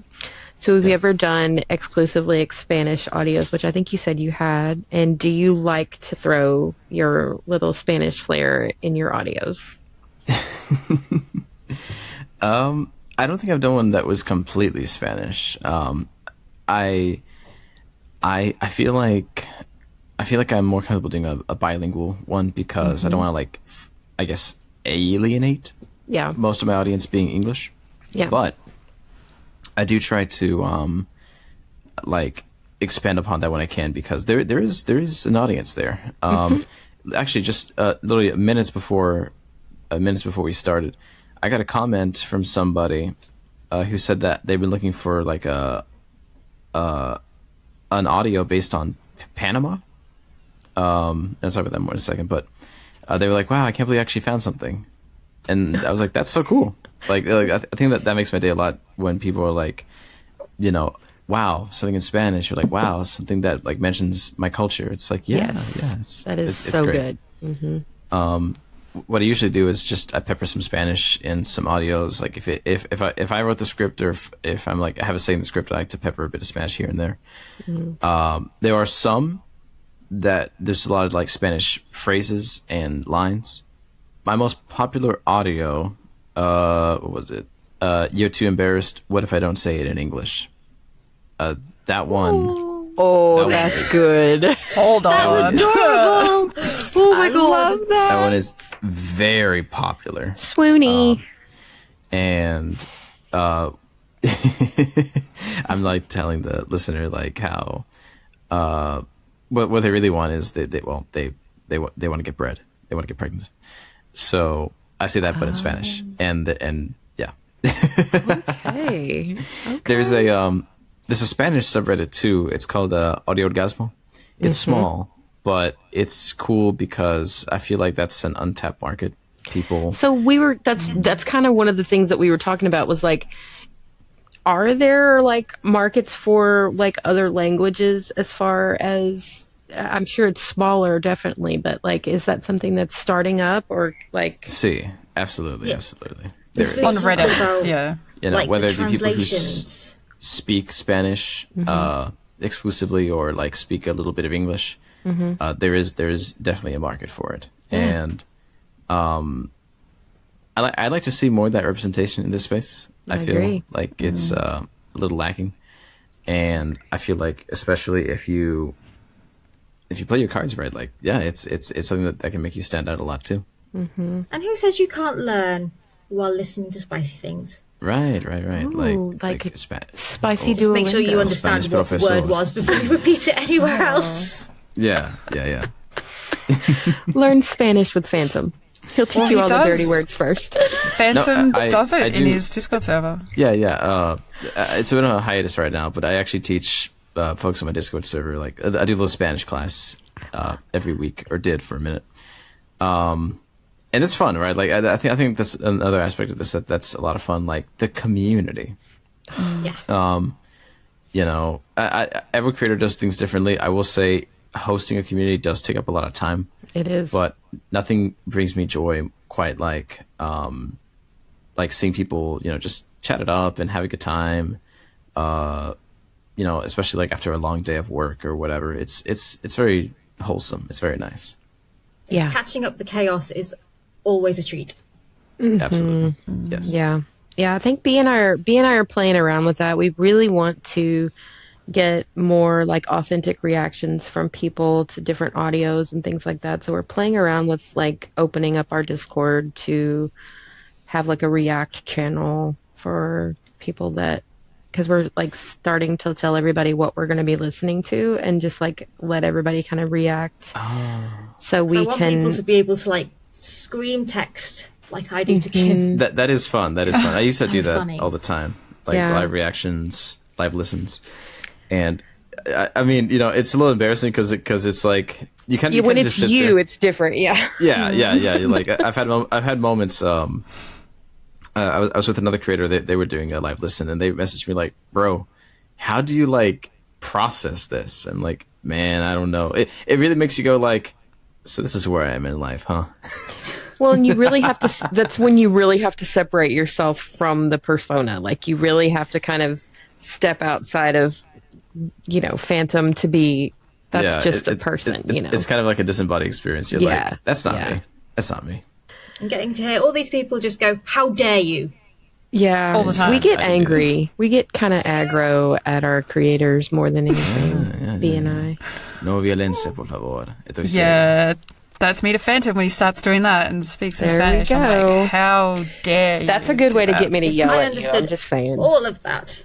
Okay, so we do have a thing called Bee's Bizarre Brain Thoughts. So these are things that come from my best friend Bee's head that I don't even know how. Okay.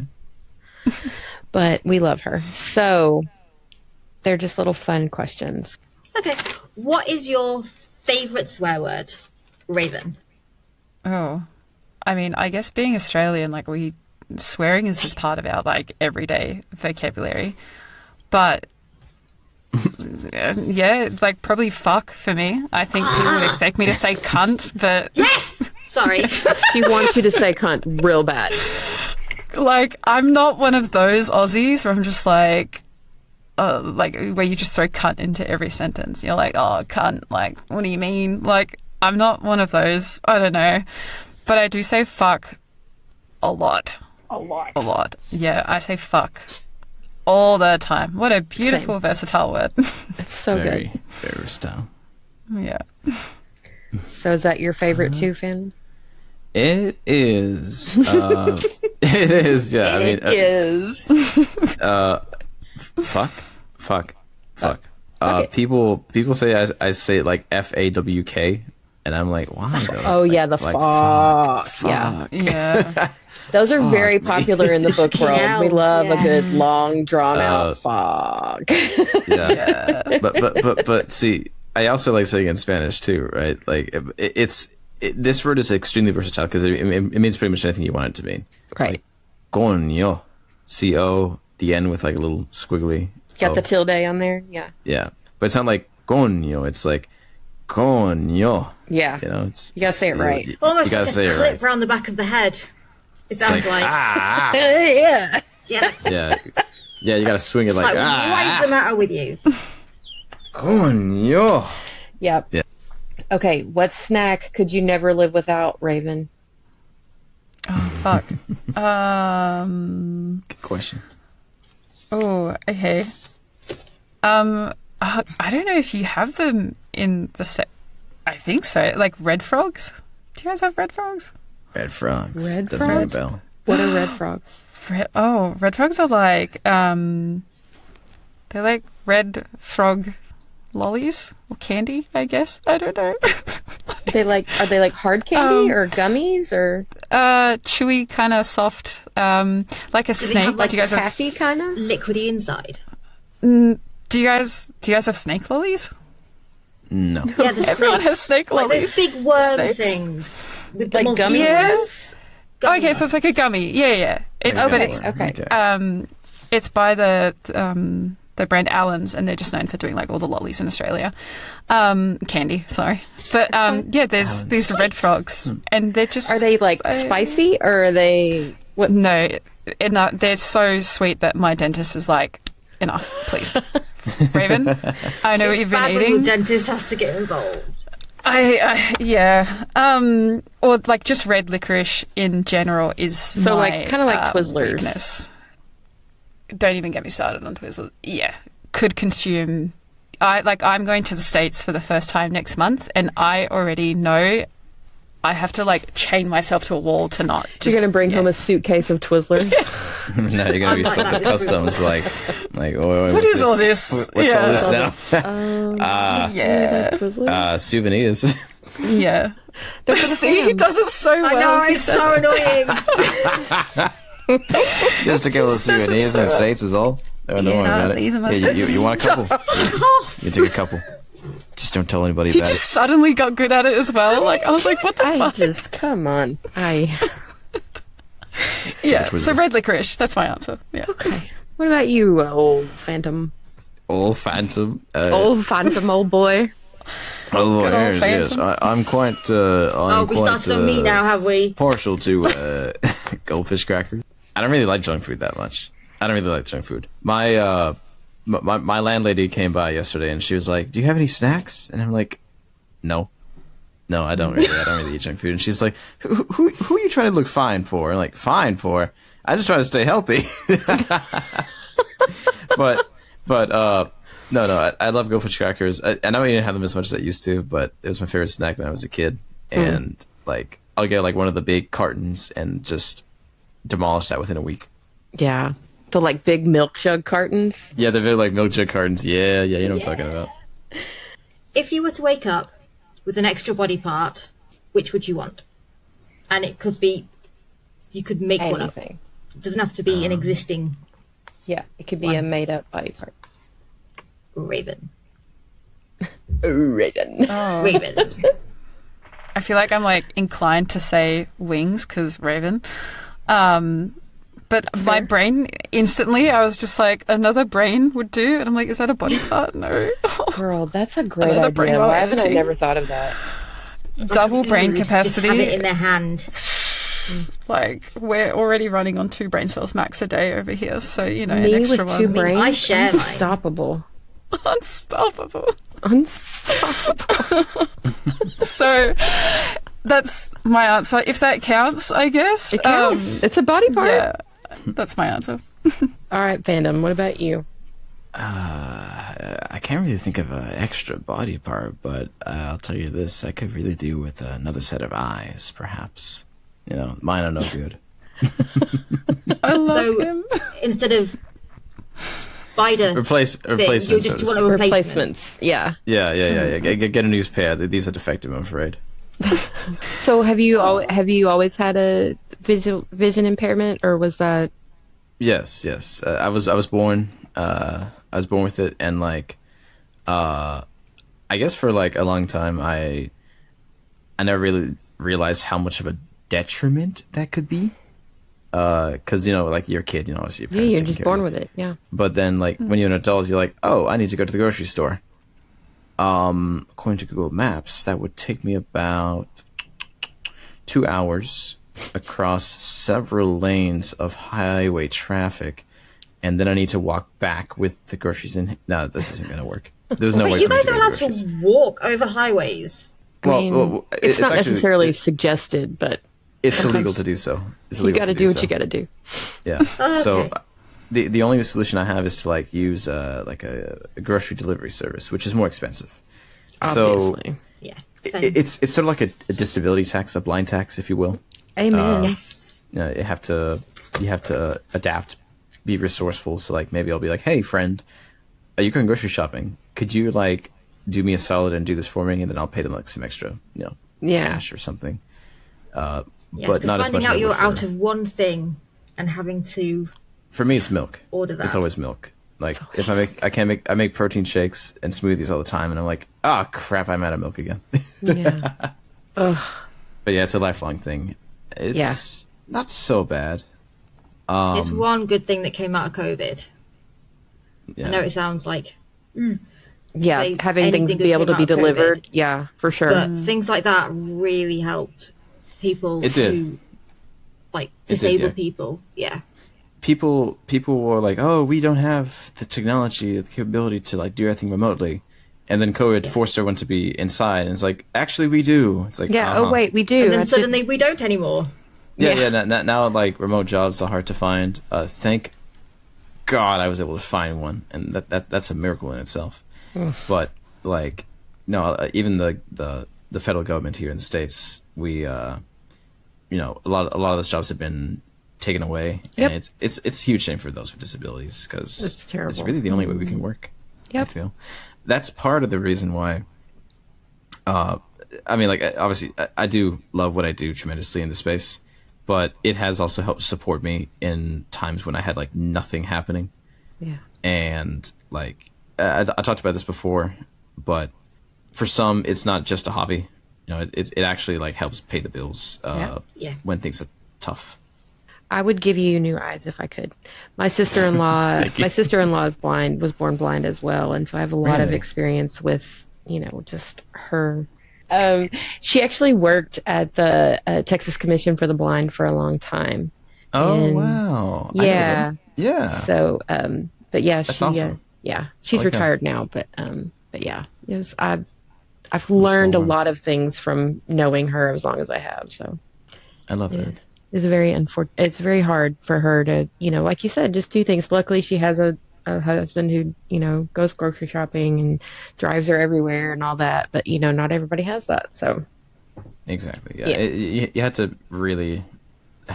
be really resourceful otherwise. yeah. But no. Thank you for sharing that. Actually, that makes me feel seen. Oh, good. I'm so glad. This one has tripped some people up, but I'll just go ahead with it. What is your favorite stationary item? Stationary item. Like Oh, yeah, office like in supply, American office supply. pen. American office supply. Are we talking like paper clips, Like paperweights? pen, What are you talking Post-it? about? Not a knife. Not a knife. Not a knife. Okay. Not a We're knife. talking pens and shit. Not technically. I really like. Actually, I have one right next to me. Letter openers. Oh, for fuck's sake. Because I know there's a serrated edge there, but bear with me. Hold on. There is nothing more satisfying than opening a letter with a letter opener. You know what? You're It's- not wrong. Yeah. You're not Line it up, wrong. True. you hook it, and then you go. But like, It's yeah. so fucking satisfying. Ooh, you should use that in an audio. That sound. Yeah, yeah. Oh yeah, Yeah. yeah. You should And definitely- Phantom, how do we say letter opener in Spanish? Tell the class. Abre carta. Oh. Abre carta. No. No, she just wanted to. You just wanted to know. You just wanted to Dang it. I can't ask she you to just- say things in Spanish when I She want. just said wanted to say dance something in monkey and Spanish. say letter opener in Spanish. Again. Raven, si tú querías que te diría algo en Again. español. Like a random activation in her head. Stop. He's trying to kill me. If I'd have known you had such a quieres, Spanish kink, I would have been. okay. I'd have sent you a lot of stuff. Don't out me like this. But you outed yourself there, Raven. Yeah. Do you know, it's so Self-report. funny. Like, when Phantom agreed to do Soap and Entitlement, like, we were just chatting, like, I had messaged him about doing the collab, or if he was just even interested in collabing just in general. And I was like, hey, like, I script write as well. And he's like, yeah, show me, like, so I sent him the link to Soap and Entitlement. So I didn't write that with anyone in mind in particular, but I had sent it to him, and it, obviously he's very lovely, and he's like, I would love to do this. So that's how Soap and Entitlement was born. But I'm so upset because it was pre-written. Then I got into a call with Phantom. Then I discovered more of him, and I'm like, oh my God, he speaks Spanish. How dare I not incorporate some Spanish into this You're just script? gonna have to do another Fuck. one. You're just gonna have to do another one. Quizás. Yeah. Another one. Now that I know, we're putting Spanish in that script. Excellent. Yeah. Love it. What about you, Raven? Do you have a favorite pen or? Yeah, like, I don't know, if I had to pick, like, just a good black Sharpie, I don't know, I That's great, bake actually. a lot, and I'm always, like, writing on it with my Sharpie, and, yeah, I think I label things a lot, so probably, like, a black Sharpie would do. What toy or device from your childhood do you wish you still had today? Raven. I really thought that question was going Yep, to go I know. different. I was like, she really took a long My ears time to get perked to up. the from your childhood, and I was like, oh, Yeah, I was like, Oh, She okay. said, what toy? My eyes were No. like, toy? Oh, goodness gracious. What was the You're like, where do I questions? begin? Game The question Boy, like, again? Pokemon. Yeah, I'm on the same page here. A PSP, a PlayStation Portable. That hell. was such a great device. So young. Oh, whatever. Like, you could do everything on there, you know, racing games, FPS, but you could, like, watch movies on it, too. And you could, you can use Skype on it, which is just, like, a very, like, 2010s tech kind of thing. Just very, like, oh, and it does Skype, too. Like, amazing. That's so. The PSP was so ahead of its time. Like they need was. to It was like an re-release that. iPad before the iPad. Yeah. Yeah. Like, For the form sure. factor was great. I love the. It was just such a great device. I miss it. I miss those days. What about you, Rena? I did genuinely miss a question. Sorry, a toy from childhood. Sorry. Yes, what toy or device from your childhood Yes. She was so stuck do you on wish you toy. still had today? For me, it would be, probably like electricals, like my light pink Nintendo DS. I was an Animal Cross girly in my childhood. I still love Animal Crossing. Oh, God, I wish I had time. Same. Yeah, I'd bring my pink Nintendo with me. That was my Did you play Nintendo DS. Nintendogs? You my bet God, I did. Nintendogs. Yes, ma'am. See, I train them dogs. I'm Yep. feeling Training them dogs. so Train them now. dogs. I training them dogs. With the little stylus. Yes, I lost. Tiny How many little times? Stylus. Yeah. Did I lose my fucking stylus? But it was pink, and I remember that. And we could take it to the school as well. So if you pulled up to the playground with your Nintendo DS, it was kind of like it was a bit of a flex. So Yeah. yeah, I it was get it. awesome. That's great. Whereas I had a Game Boy that you couldn't even play in the dark because the technology wasn't there yet. Yeah, I mean, This is before my time. yeah, Phantom, you're a baby. back in my I lived in the whenever I had era a of Game Boy. translucent plastic everything. Love. Oh, that was cool though. I had a controller, Mad Catz controller. That was Yeah, translucent. Mad Cats. Mad Catz. Yeah. Okay. If the FBI were to look at your Google searches without knowing anything about you, what would they find and would they be worried? Oh no. Oh dear. I love that both of you went, I'm Oh dear. I'm looking at my Google search history right now. I'm trying to let's see. Oh dear. Hold on. No, my stuff is like. It's very like it's to do with I would say like sound and my script writing as well. So sometimes that can be questionable though. Background. Can you hear that? Can you hear that? quickly replace it. he's like clear history. So No. It's Sorry, go ahead, Ruben. Go ahead. oh no, I was just gonna say the last thing that I was googling. If the FBI were looking through it, at least my recent history, I'm writing a script where she's on like a really bad date and the guy has like really nerdy specific knowledge on weather, I had to pick like a Oh, random. I love that. I love weather. I had to pick like a. I Yeah, wanted to he's be like a weather meteorologist nerd. when I was a kid. I'm I loving want to it. be a love meteorologist that. too. Yeah. I love that. I had to pick like any topic, and I went through a few, and then like, what is it called? Like a barometer. The thing Air that pressure? measures air Yeah. pressure. Air pressure. Didn't know that. So that would be maybe a little bit concerning in terms of how technical I had to go You've with my gotten, search yeah. results to get that script to make sense, that very particular scene. Good one to come out. Okay, Phantom, what did you clickety clack over there? Yeah, tell us. If they looked at my search history, they think I'm some kind of a. No, I'm clean. Yeah, a business executive who's trying to synergize with the current operations and maximize shareholder value through strategic partnerships with educational opportunities and resources available to those who are underserved in different communities across the United States.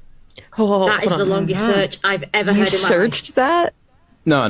That's the gist that they're gonna get. They're like, okay, was this is a businessman I of think some you've sort. like misconstrued what I got the you. Google I got you. search I got you. does. I got you. Okay. No, it's all like searches related to business. I thought you were going to say a businessman in a laundromat who wants to. Okay. So Raven's saying, "Oh, like big CEO man." That's what I'm trying to be. That's what I'm trying to be. Yeah, I, asshole CEO meets woman in a laundromat. Okay, guys, and so we definitely want to talk about your spaces, how people can, consume your content. Raven, go. At least right now, currently, I am mainly on Instagram. That is the easiest way to get to me as well if you ever have a query. But that's where I will post most of my content, social media. But in terms of my audio erotica, that is only on Gone Wild Audio and its other counterparts as well. But that is all free and it's on Reddit just because, again, I'm so early into it. Currently, that's where you can find me. Get it while you can, because it won't be much longer. Exactly. Phantom, on the other hand, Oh yeah, I got a whole spiel. Just get my list here. Hello, I am PhantomAudiowave. You can find me. Okay. I'm all over the place. I'm all over the place. Purposefully flat. That was amazing. So I have a website. I made it myself. Very proud of it. And you can find all of my links there. But I am mainly posting things on Reddit. It's PhantomAudiowave.com.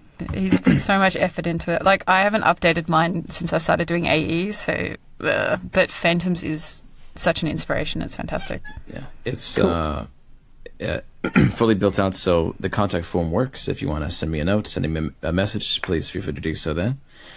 I am mainly on Reddit, and I have my master list on there too, so all of my stuff is there. I also have a Patreon too, and I'm a little behind on it, but I am catching up, and so far so good. If you like some exclusive content, one where I play a lawyer, that one was really, really fun. And even some safe for work Spanish content that I'm really proud of. You can find that there as well. Raven might like that. Oh, yeah? She might. Yeah. She might. She might. Yeah. She might. Phantom's Patreon, it's good. It's great value. Highly recommend. Yeah, we need to do that. We're collecting Patreons at the moment. So We are Like collecting Pokemon's. Patreons. Yeah. Yeah. You can also send me an email as an alternative. Same address. hello@phantomaudiowave.com. seriously, like, I know we've been doing this for over 2 hours, actually probably close to 3 hours. point. Love you guys. Thank you so much for hanging out and giving us so much of your time. We love you guys. Thank you. Thank you so much. Thank you for so having much. us on. You have anything coming up? Anything that you would like for us to talk about, look, listen, react, whatever? We are always here to help put you Any guys extra out things into to the world. promote? Actually, I do have one thing. Do it. Plug it. I'm going to plug it. It's an audio called Guided by Touch. Have you seen it? Or the promo for it, perhaps? I think I did actually. Yeah. Is it Very part of important. the disability Yes, yes, month? yes. Yes. Yes. Yes. I love Incredibly proud of that one. Because it's so inclusive. happy that that exists. Yeah, yeah. I mean, I looked at what I always say it wrong. Gwasi, GWASI. It's like a little search Oh, yeah. engine tool. Yeah. And I think there's only like maybe 18 visually impaired focused audios, and many of them are from like many years ago. So I was like, there's so little content in this space, you know. But I feel like it's like, you know, Which is, magnum opus. you'd think that it would be something that would be more catered to, like Yeah. especially. I know a lot of disabilities don't get, but surely it should have a bigger. No, I I think know the what you're community's saying, babe. learning for sure. I think it's Yeah. definitely getting better at being more inclusive for your more vulnerable in this space. What Phantom does as a creator, I mean, I've told him 1,000 times, I think it's so incredibly special and powerful to be able to be a platform for these Yeah. people as well. And that's why, like, I love in the promo art for Soap and Entitlement, I was like, to the artist, I said, can you add a cane, like near the little washing machine? I just think it's so important and so special, and that audio is really, really meaningful in this space too. And I love everything that he's doing about bringing awareness to it as well, because Okay. audios should be more inclusive. And where is this audio available? So this one is a collaboration with Valentina Valet and with the Dex Collective. So Okay. I can send the link for it. It is a little hard to find, but I'll send you the link directly. Okay. And Yeah. I'd love if you could, you know, just We'll add it to our love group the therapy Dex next week. Collective B, we'll have it on group. being We'll have it on group therapy next week. thank you. That means a lot to me. Yeah. It really does. That's easy. It'll be fun. I love that. Gracias. I can't wait. And yeah, so if you have, like, if you ever have anything like that you guys, I'm already, I'm waiting on, you know what I'm waiting on, Raven. I'm waiting on yours. Yes, ma'am. As soon as I get that, that's going on group therapy too. So we're starting something new. We're kind of phasing out the blind react because it just kind of limits how much we can talk about. Because we can only talk about one thing when we do that. So we're kind of phasing that out, and we're going to just pick, a number of audios per week to talk about. So we're going to go with. Great way to do So it. that'll be next. Right after we get done with this interview, we will move into group therapy where we're going to talk about like 5, 6, 7, 8 audios, I think. And one of them will be Soap and Entitlement. We will be yapping about that and hopefully get lots of listeners for that for you guys. And I'd love to know what they think. appreciate Yeah, you tell guys us. so much. So thank you so much, Phantom and Raven. You guys are both so super talented. I'm excited. Thank you so much. Thank you. I'm Thank you so excited. much. Thank you. All right, guys. We love you, and we will get out of here, and we'll see you next time. See you next Bye. time. See you next time. Bye. Adios. Well, we hoped you enjoyed the interview with Raven and Phantom. We absolutely loved having them on. They're so sweet and so talented, and I hope you guys all found a new creator to go and listen to because we think they're both amazing. So this is our first week of group therapy. We have decided to retire we'll still do them every now and then, but we've decided to retire the weekly blind react just because it doesn't allow us to look at or talk about as many audios as we would like to. So we want to be able to focus on more creators, getting you guys more recommendations, and talking about more audios than just kind of one per week. So we're going to do group therapy. We're going to pick our favorite drops from the week. We're going to listen to them and then kind of talk to you about them. And then also, we would love at some point for you guys to listen with us, on your own time and send us any comments, questions, anything like that we can go over during group therapy. So we have, let's see. We have 5 audios that we listened to this week, and then I had one that B didn't listen to, and B has one that I didn't listen to. So we'll talk about those separately as well. So we'll just go down the list. This first audio is kind of special for B and I. Jess Devereaux, Jess Writes Smut, is the writer of The Innkeeper, with the amazing VO Davey Comerford. We both love him too. He's so fun, and he's such a his Instagram is just such a joy. Like, it's such a light. He's so amazing, and he always makes me smile. He always makes us laugh, and I just love him so much. But this is actually written by our friend Jess, and we love Jess. We met her through some other friends, and her writing is just phenomenal. We've listened to her poetry. I love Jess's writing. It's so beautiful. Stunning. It's stunning. So let's go over this. It's called The Innkeeper, and it is, I'll give you just a few tags to kind of go over the story with you. It's about 35 minutes. It's a little bit, it's a long one, not terribly long, but it's longer than some. We have strangers to lovers, shy to confident, slow burn, nervous, which definitely applies. Consent, lots of check-ins, lots of praise. This one Body is worship. lots of body worship. And the shy to confident, wow. Wow. Did that happen? Very Did well that happen done. real quick and so well Yeah. done.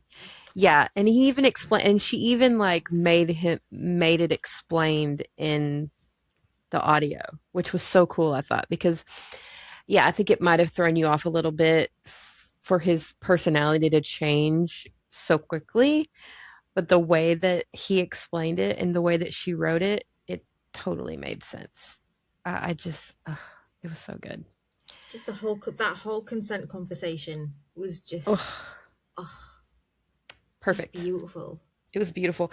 And before that, like, just like the kind of lead up, she's checking into this little country inn that, is out of the way. And, we have Davy as the innkeeper, who is this kind of shy, unassuming guy. But this is just some of the things that she said in this audio that really resonated with me was he asked the listener why they were there and why they came to this inn. And going somewhere no one needs anything from you, like, ugh, it's just so fucking insightful and so just dead on for a lot of people. Like, that's something that I think a lot of moms deal with. Being lonely while sitting beside someone. Ugh. Oh, that line fucked me up. So, again, so relatable. Something that I think so many women can identify with. I love her. And the language, I mean, Jess writes poetry. We know she writes poetry, but the language that she uses is so poetic and lyrical and beautiful. And the way that Davy delivers her language is just, and even with him being like this nervous mess of a guy, he still manages to make the delivery so beautiful and so like vulnerable and real. And it's just, it's so cool. It's so pretty. Honestly, I was in the story. I was just Hmm. I if I didn't have my writing thing, I would have forgotten what the point of Yeah. the audio was. It was just the story and the birds and the fireplace. Yes. Oh, The and background music when they're eating dinner. I mean, this might just be the fact that I watched Gilmore Girls way too much, but I was like in the Firefly while I was The listening to this. firefly. Oh my God. I didn't even think about that. Yes. Yes. It was In their so little dining room in the firefly. yeah, it was 100%. It was incredible. It was just so immersive and so gorgeous. Just the way Jess is able to, like, using consent as that visual aid Mm-hmm. in order for us to know that he's taking off her top Mm-hmm. and kissing her in places and turning her around. Which is cool. And it doesn't stop. Like, Mm-mm. that condom aside, Yeah. I want to make sure you're properly taken care of. I know. I mean, I know. what can you say to that? It was Yeah, so. it was like It was just she so was cool. the only thing in existence. He blew me away.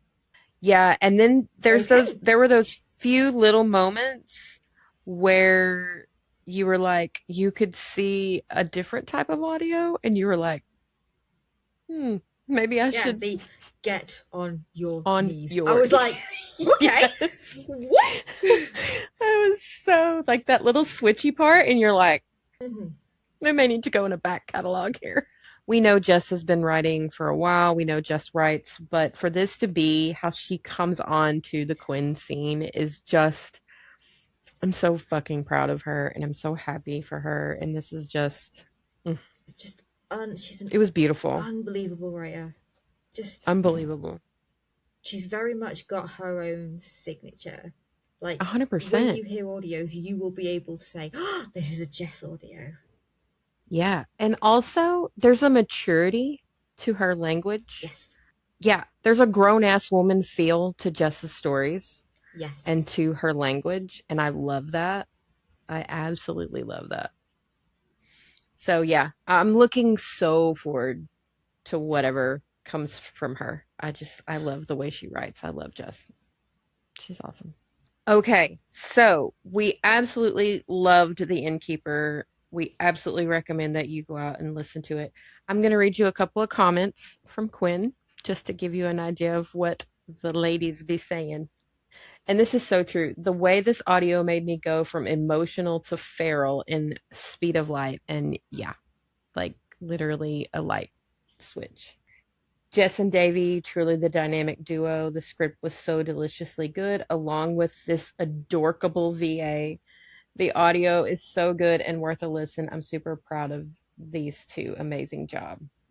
Amen. I agree. Loki want to travel to a small inn and get lucky. Thank you, sir. This was delicious. A lot of people in here who know Jess. Absolutely loved this from the sweet, shy, slightly awkward start, which is just so you, to the growly dominance, to the amazingly sweet aftercare. If, as I gather from other comments, this is your first script, Jess, it was brilliant and a really good choice to let Davey bring it to life. I can't wait to hear more. I love that. And that's from someone who doesn't know Jess, so I love that, you know? Obviously we're a little biased. We know Jess, we love her as a person. She's a friend of ours, but we do love her writing, and we have talked about it before. And I think everyone. I've already said that language. I mean, I think Jess is in the unique position of being the perfect writer for both of us, because not only is she wordy, but she's also very emotional with her wordies. Mm-hmm. Yeah. Yeah. And again, I think it's also just a language thing. Like, she knows how to speak to women of a certain age, women of a certain place in their life. I don't know. I think she just really hits home with both of us. So this was great. I enjoyed it. Loved it. So we both definitely recommend The Innkeeper. The next one is Safe for Work. It is something that anyone can go and listen to. It was a surprise that I did not expect to get this week, and I immediately messaged B, and I was like, oh my God, you have to listen to this. We geeked out so hardcore on it. So tell us a little bit about what's next, B. It's called Benedict the Lover, and it's by Flynn on his Patreon. Our boy Flynn. And it's obviously Safe for Work.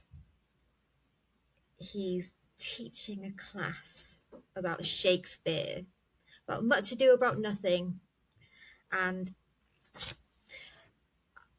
I I mean, I was immediately in his DMs like, what the fuck? Yeah. I need more of this, Same. please. He is what a Shakespeare teacher should sound like. 100%. Because he actually like loves it and understands it. Mm-hmm. And the way that he explains it is Yes. so... One of the quotes, when they have a general vibe of get a room already. Exactly. Which is so true, because like that's exactly what's happening when that goes on. Everybody was just like, oh, we're so tired of watching you guys fucking argue and act like you don't want to, be with each other. Just fucking get a room already. And it's so perfect the way he described it. It's so good. You get lost in it. You do, absolutely like, get lost in it. Yeah, I mean, it's 12 minutes long. I could have listened for an hour. Uh, I immediately messaged him and said, more please, more please, more please. Now, I won't spoil the surprise, but there is a surprise from Flynn in this one that I don't think anyone will be expecting. And this one is on his Patreon, so gotta go get on Flynn's Patreon, guys. It's great. Honestly, like, It's there's so tons of stuff on Flynn's Patreon. It's really great. I highly recommend it. He puts out content. He puts out a lot of content. He's so good at just talking about things in a way that you can understand, Yeah. and also making it very relatable at the same time. Like, he's so good at that. And it was a super fun listen. And like I said, I immediately messaged B. I was like, listen to this right now. You're gonna love it. This was a great little side quest for the week, which was so fun. And next, we are talking about our guests for the week, which was Raven and Phantom, RavenVO and PhantomAudiowave. They did a little audio together that is on Reddit, and it is called Soap and Entitlement, which is, once you listen to it, the best title ever. This was so fun. It was so fun. It was so fun. And especially now that we've talked to both of them, just the acting that they did in this, because Phantom is genuinely one of like the nicest people I've ever met, but his character in this audio is absolutely a complete dick. He is a He's wanker. terrible. He's terrible. An absolute tosspot of the highest order.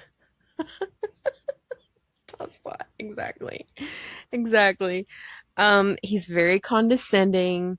He is a CEO Chad who you just want to like punch in the face. Yeah, he is this like jerk CEO, entitled, just want to like slap him. Yeah. Also, this is written by Raven and edited by Raven. She's amazing. This girl can do it all. So they're basically arguing over a dryer, I think is what it boils down to. They're in a laundromat. Yeah. Like there's only one working dryer. The dryer is out of order. Yeah, there's only one working dryer. So they're both trying to use the one working dryer, and it's not a meet cute, but like a meet hate. Yeah. They definitely do not like each other. The banter is so good between these two. Like, they are so like sharp with each other. The little jabs that they pass back and forth are great. The actual spicy parts of this were very pleasing to the ear, I would say. I was very, very happy with the levels of wet. I'm going to need to find a better way of saying that. it doesn't really, it's not as really as big of an issue for me, but I definitely notice a difference. I notice immediately, I'm like, oh, B's gonna be totally fine with this, you Yeah, know? or Yeah. the opposite. And I don't think it takes anything away from the experience, you know, of it being a little bit less in the mic. Mm. But everybody's different. Like we said, everybody has their own preferences. So good. What did you think about it? Especially after hearing them talk about like their sound editing, a little bit speechless. Yeah. It was amazing. It was so good. It was good. It was excellent. It was really, really good. They're both so passionate about sound and about creating immersive audio and about painting a picture with their sound effects and dialogue and voices. They're just both really committed to the craft of making these audios. And so you can really tell when you listen. So if Yeah. there's one audio that is not on Quinn that we really think you guys should seek out, it would definitely be Soap and Entitlement. Super great. It is on Reddit, on Raven's Reddit. It's on Phantom, and Phantom also has a Patreon. It's on his Patreon. It's really great.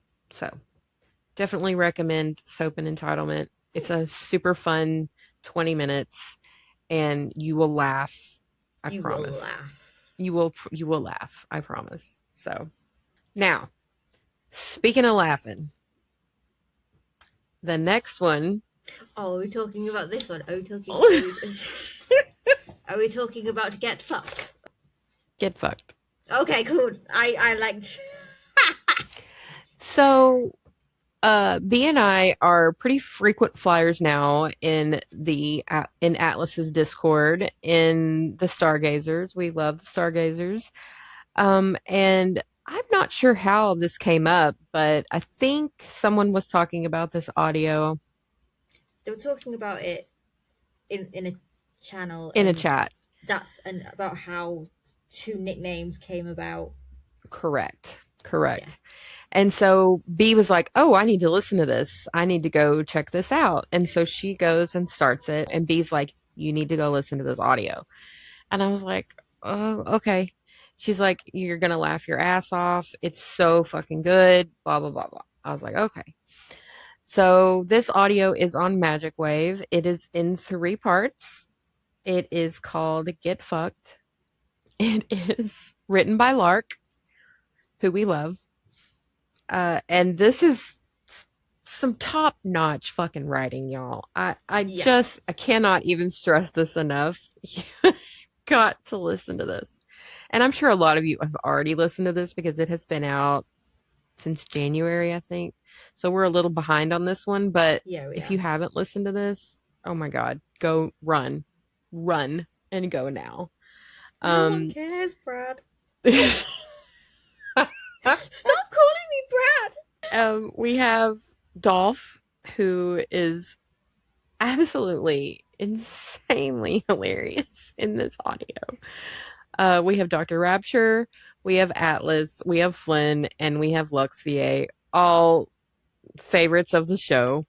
I don't even know. It's like the dating game, but Or if blind date for you British. yeah, British blind British date. people. Yeah, blind date, but for casual. It's not really a Who date so much whoever as wins gets to be the listener's fuck buddy. it's in 3 parts. Someone gets eliminated in every part for various reasons. The commentary, the joke, the sarcastic craziness. B said this so well. It's like, I forgot I was listening to porn. And that's exactly like, I forgot. But there is absolutely spice in all 3 episodes. There is absolutely spice, but it's so funny. It's so well written. They I all very laughed so hard. clearly had the fucking time of their lives Oh, recording yeah. this. Yeah. Yeah. And what a great group, too. Like, just people who just are so, like, perfect together. There was amazing sound work in this, like, um, I want to know crowd noises and who was clapping doing those and crowd noises, because they were clearly background not like stock. like game show music, and I mean, just it was perfection. It was so good. So here we'll just read a couple of the tags here.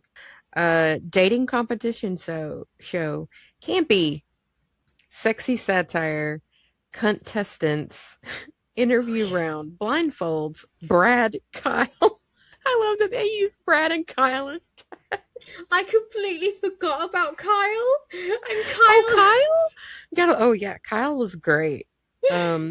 Geek to freak. Oh my god. Countdown. Oh my god. Go fuck yourself. Oh, so good, y'all. It's so freaking good. I just cannot say enough good things about this audio. I mean, I'm definitely probably going to be listening to it again quite soon. Yeah, honestly, it's one that you can that is definitely a re-listen. Yeah, it's one to listen to when you've like had a really shit day. Yeah, and it's you like, just mock the need week and get fucked. Yep. You just need a good laugh. Definitely go for get fucked. And I believe each part is like 20 minutes maybe. So it's maybe like an hour total with all three parts. Worth it. Because Worth I every didn't keep fucking track. second. Absolutely bananas in the best way. I loved it. Loved every fucking second of it. It was so good. Definitely, if you haven't listened to Get Fucked, listen to Get Fucked. You have to. And then you have to message me and B and tell us all about it. We are perfectly happy with a running commentary too. We need that is commentary. Becoming a thing that we want to do. We want to hear running commentaries. Well, and you know, that's part of group therapy. You know, if you need to share and you need to get it out, or you need to talk about how pissed you are about how good these VAs are at this stuff, you just let me and V know. We're here for you because we're mad too. The amount of times I've screamed "fuck off" to a VA. Sometimes, fuck off, literally to them while I'm listening. So next on the list, okay. So Wednesday, when this teaser dropped, B and I went collectively insane. So you're telling me that Atlas is doing an audio with D&D as a subject matter? We like that. We're nerds, okay? We love a good D&D. We love a dice game. We love a tabletop game. We love anything fantasy. Your girls were pumped, to say the least. So excited. Everyone was excited. This audio was so cute.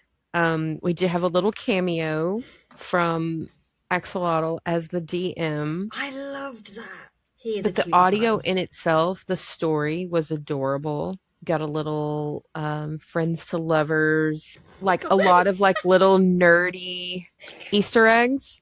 But you don't have to be a nerd to love Critical Role. You do not have to be a nerd to love Critical Role. Also, just want to say this is written by Whimsy, edited by Dex, both of whom did an insane job. The sounds in this one were so fun. And the script was amazing. B, tell us about some of your comments. Okay, so at the beginning, I'm kicking my feet and giggling at this audio. Same. I'm only at the fucking kissing, Kim. The gibberish. Blah, blah, blah, blah, blah. He just goes blah, blah, blah, blah, blah. There were so many like adorkable moments in this one where he, you know, we all know Atlas is great at being adorkable. Like his character was super nervous and, you know, just kind of stumbling over his words and making bad like nerd jokes, and it was just and then so the cute. Switch. Oh fuck the switch. Fuck the binaural. What is happening? Demon Boy has descended. Help. Swat could tell me to jump off a bridge and I would seriously consider it. Yeah. The very last comment. I mean, it's perfect. Ha ha ha ha ha. I'm dead. It is pretty perfect, especially for people like us who are huge nerds. And there were some really sweet moments in this audio too. Accidental love confessions. That So good. I think that is my kryptonite as well. The Yeah. accidental love confession Yeah. kills me. It was really good. So yeah, definitely check out Critical Role. It's gonna be a classic. It's gonna be, Yeah. and incidentally, this was Atlas's 50th audio. Yeah, So I didn't congrats know to that you, until like Atlas, yesterday. on your 50th audio. That's amazing. Congratulations. Yeah, Very it's a good. very big deal. Very big deal. So Very big deal. congrats to you, sir. That is all of our joint listens for the week. My solo listen this week was The Asset by Peaches. This is a collab with Julius King, who I've never heard before and super enjoyed. Written by Jeannie, edited by Dex. You're at I think it's like a gala or like a charity event, and somehow it comes to light that you are in danger of either being abducted or harmed in some way. And so you are removed from this unsafe situation by Peaches and also Julius at some point, and taken to a safe house. And the point of the rest of the audio at that point is to help you relax after such a stressful situation. I wonder how they do it. I mean, very well, to be honest. Very well. So here I'll give you some tags here. Orgasms as stress relief, if that wasn't implied. Consent, praise, body worship, light biting, on the couch, check-ins. I mean, yeah, it's a good one. Mission accomplished is the last tag, so mission accomplished.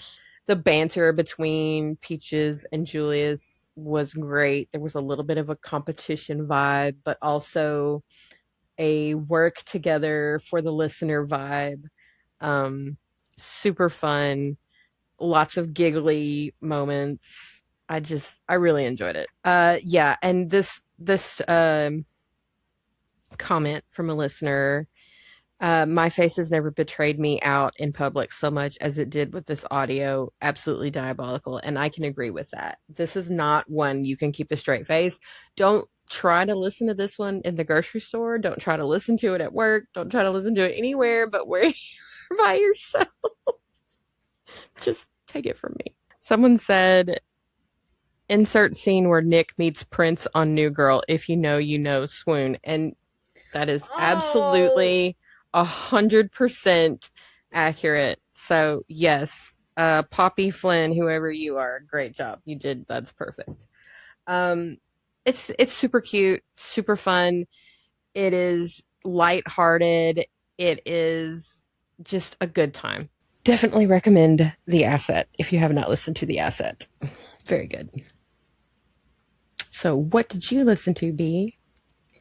I listened to I Hate the Way I Don't Hate You. It was so good, Kim.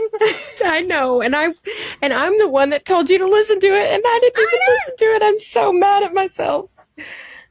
You haven't listened to it, have you? No. No, I haven't listened No. yet. I'm going to. I wanted to do this first before I went back and listened to it. So, Okay, well, it's written by Lauren Devora and it's an MF. So it stars Miles Cross and Behold the Beauty. Not heard her before. Absolutely love her. mm-hmm. Love her. Tags are teachers, inspired by 10 Things I Hate About You, flirty, banter, so much banter, such good banter. Love it. Hold the Moan, Against the Desk, Speaking French. Oh, I heard about that. Damn it. Yeah. Mm. Moaning, praise, emotional, bilingual, and cliffhanger. Because obviously there are two parts. The first There's two part is on parts. Miles's profile, and the second one is on Behold the Beauty's profile. It says guest appearance by Hydrated Baritone, so Barry's there. Mm-hmm. Also, improv by Miles and Behold the Beauty. There is improv in there, Mm-hmm. Mm-hmm. which is Love that. He makes a French joke at some point, and I will not tell you what it is because it's funny as fuck. I've just swore. But I love how natural it is. It was just the relationship between the two teachers. It was just absolutely incredible. It was written so well. The French was obviously gorgeous. Swoony. Also, I wrote, this will be interesting. Holy fuck, that twist. Oh, is there a twist? We love a twist. It's so good. I can't wait. Just love Okay, those I'm gonna listen to characters. Okay, well, that is all of our audios that we listened to. No, I mean, all the audios that we were talking about for the week. Yeah. That's a good list. We are going to come out with our list for next week's show. We're going to try to put a list out on Wednesday because most teasers for Friday drop on Wednesday. So we should have a good idea of what all is going to be out by Wednesday. So we'll try to drop our group therapy graphic on Wednesdays. That should give everybody enough time to give it a listen. Send us your comments if you want to comment on an audio that's on the list. If you want to yell at your favorite VA about something they did in one of these audios. No, just send it to us. Don't actually yell at them. Just send it to us and we'll yell at them. And let us know if you enjoy us talking about more audios rather than, keeping it to the blind react. I think it just gives us an opportunity for us to kind of give you guys more stuff to listen to and talk about. So yeah. I think it needs to be said how absolutely blown away B and I have been from the response to the Echoes and Obsidian Live, the Atlas episode in general. You guys have all been so incredibly kind. We are speechless. Neither one of us do not know how to process. Neither one of us expected this. You guys are amazing. This is our 5th episode.